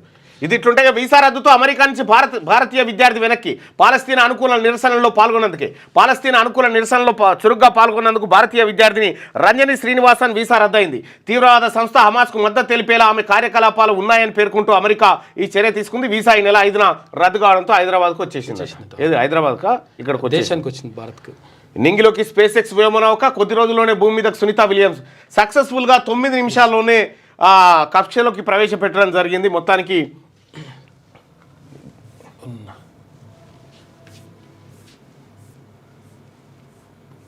కాదన్న, అది కాదన్న, ఇది సునీత విలియమ్స్ను తీసుకురావడానికి వెళ్ళినటువంటి నౌక ఇదే, వ్యోమనౌక.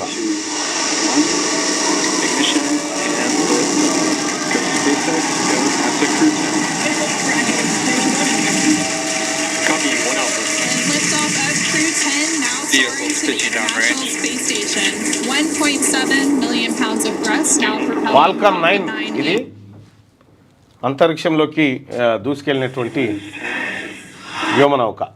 రైట్. 41 దేశాలపై ట్రావెల్ బ్యాన్. ట్రంప్ సర్కార్ యోచన. జాబితాలో ఉత్తర కొరియా, ఆఫ్ఘనిస్తాన్ తదితర దేశాలు ఉన్నాయట. ఈ మరణ శాసనం రాసింది ఎవరు? సీఎం అబద్ధం, కుల్లంకుల్లా అసలు నిజమట. 31 అక్టోబర్ 2024. ఇది నాగార్జున సాగర్ జలాశయం. కృష్ణానది జలాల వాడకానికి ఆయుపట్టు. ఈసారి కృష్ణాకు వరుసగా 70 రోజుల పాటు వరద వచ్చింది. 2024 అక్టోబర్ 31 నాటికే పూర్తి స్థాయి నిల్వ సామర్థ్యమై 312 టీఎంసీలకు చేరుకున్నది. ఆ తర్వాత కూడా సాగర్కు ఎగువ నుంచి దాదాపు 53,637 క్యూసెక్ల వరద కొనసాగింది. దిగువకు పోను వాడగా డిసెంబర్ 3వ తేదీ నాటికి సాగర్ 306 టీఎంసీలతో కలకల్లా ఆడిందట.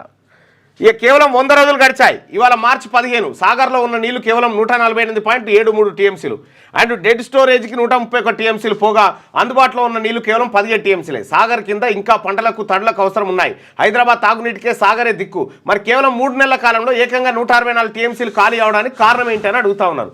అన్యాయం ఎవరిది? కృష్ణా జిల్లాలో తెలంగాణకు అన్యాయం చేసింది కేసీఆర్. కృష్ణా జిల్లాలో ఉమ్మడి ఏపీకి 811 టీఎంసీలు ఉంటాయి, తెలంగాణకు 299 టీఎంసీలు, ఏపీకి 512 టీఎంసీలను ఒప్పుకున్నారు. 66:34% నిష్పత్తిలో జలాల వినియోగానికి సంతకాలు చేసి తెలంగాణకు శాశ్వత మరణ శాసనం రాశారని చెప్పి ముఖ్యమంత్రి చెప్పినటువంటి మాట. కాళేశ్వరం నుంచి సూర్యాపేటకు సుక్క నీళ్లు పోలే, అప్పుడు రాలే ఇప్పుడు పోలే, అప్పుడు కూడా ఎల్లంపల్లి జలాలే అవి. మా పొలాల్లో పారింది కాళేశ్వరం నీళ్ళు అని రైతులు అంటున్నారు. సూర్యాపేట రైతన్న అవి కాళేశ్వరం నీళ్ళు కాదే, అవి ఎల్లంపల్లి నీళ్ళు, శ్రీరామ్ సాగర్ ఎస్ఆర్ఎస్పి నీళ్ళు అవి.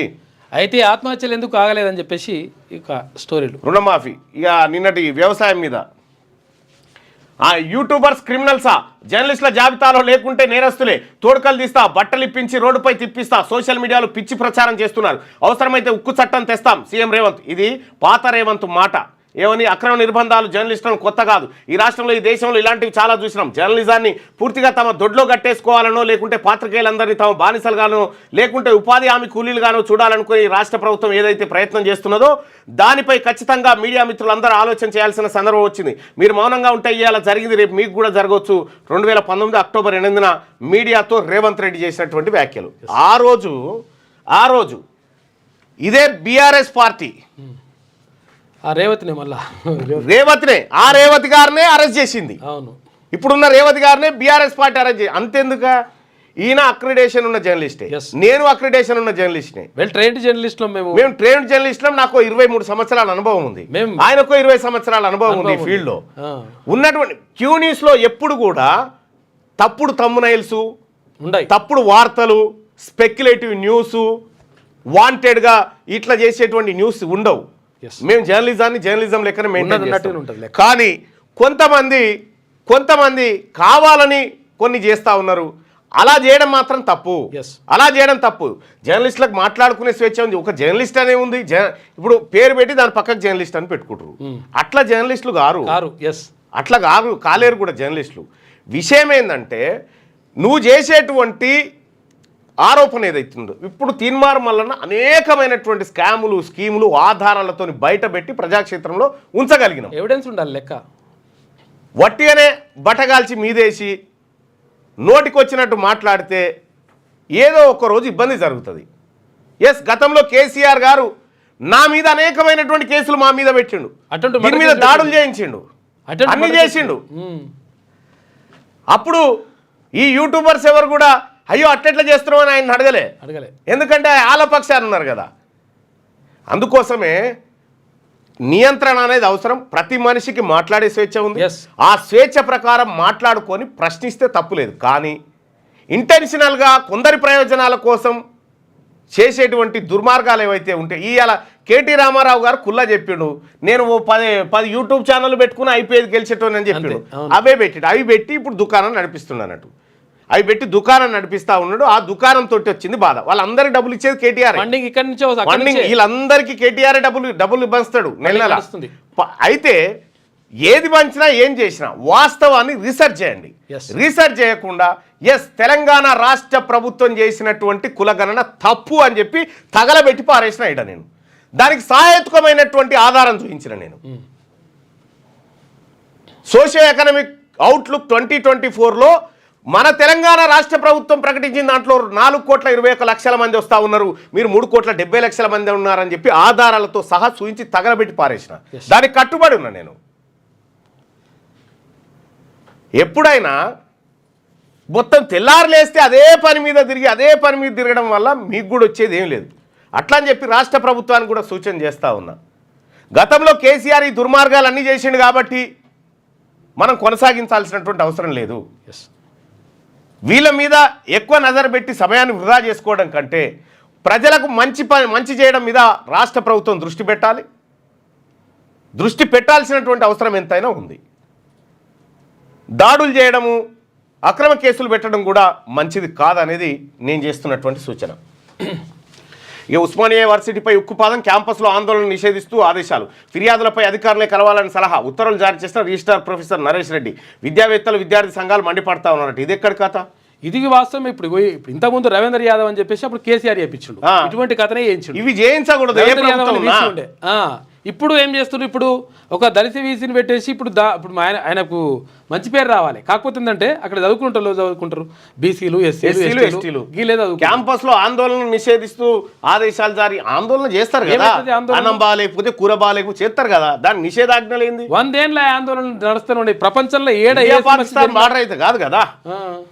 గ్రూప్ పరీక్షల్లో అన్ని అవకతవకలే, ప్రశ్న పత్రాలు దిద్దినోళ్ళు అర్హులేనా? గ్రూప్ 1 జిఆర్ఎల్లో ఎందుకు పెట్టలే? బీఆర్ఎస్ తెచ్చిన జీవో 55 సోషల్ జస్టిస్కు ప్రతిరూపం అని ప్రసన్న హరికృష్ణ నిన్న వ్యాఖ్యలు చేసిందట. అందులో వాస్తవానికి గ్రూప్ 1లో బీసీ, ఎస్సీ, ఎస్టీలకు 100% అన్యాయమే జరిగింది. వాస్తవం అది. సీమ లిఫ్ట్కు బ్రేక్, నిబంధనలకు విరుద్ధంగా ప్రాజెక్టుల పనులు చేపట్టారని నిర్ధారణ, పర్యావరణ అనుమతుల మంజూరుకు కేంద్ర ప్రభుత్వం నిరాకరణ, ఆ ప్రాంతాన్ని పూర్వస్థితికి తెచ్చేందుకే దరఖాస్తు చేయాలని సూచన. 25వ ఈఏసీ భేటీలో నిర్ణయం. నమస్తే కథనంతోనే కదలికి వచ్చిందట. సింగరేణి రక్షణ వైద్యం ప్రైవేట్ చేతికి వస్తుందట. సంస్థ ప్రైవేటీకరణ వైపు మలి అడుగులు. రక్షణ వైద్య విభాగాల ఉన్నతాధికారులు కాంట్రాక్ట్ నియామక నోటిఫికేషన్ జారీ అంటూ. ఒకవేళ ఇదే చేస్తే కాంగ్రెస్ పార్టీ తన మేనిఫెస్టోలోనే పెట్టింది, సింగరేణిలో ఎట్టి పరిస్థితుల్లో ప్రైవేటీకరణకు మేము చేయము, దానికి వ్యతిరేకం అని చెప్పింది. అదే చేస్తే ఖచ్చితంగా వ్యతిరేకతను ఎదుర్కోవాల్సి వస్తుంది. కాంగ్రెస్ నేత సంస్థకు బెంచీల కాంట్రాక్ట్ అంట. అంగన్వాడీ బెంచీల కాంట్రాక్ట్తో మతలాబు. టెండర్లు పిలవగానే 40 కోట్ల ఆర్డర్లు, 75,000 టేబుల్ల సరఫరాకు అప్పచెప్పే కుట్ర. కేంద్రీయ బండార్ ముసుగులో దారాదత్తం. బ్లాక్ లిస్ట్ సంస్థకు అప్పగింతపై విమర్శలు వస్తూ ఉన్నాయట. చూసుకో, అప్పుడేమో మన ఊరు మనబడి అని చెప్పి కోట్ల రూపాయలు అర్హత లేని కళ్ళు ఇచ్చేసి పడేసారు. అప్పుడు కేసీఆర్ 7,000 కోట్ల రూపాయలు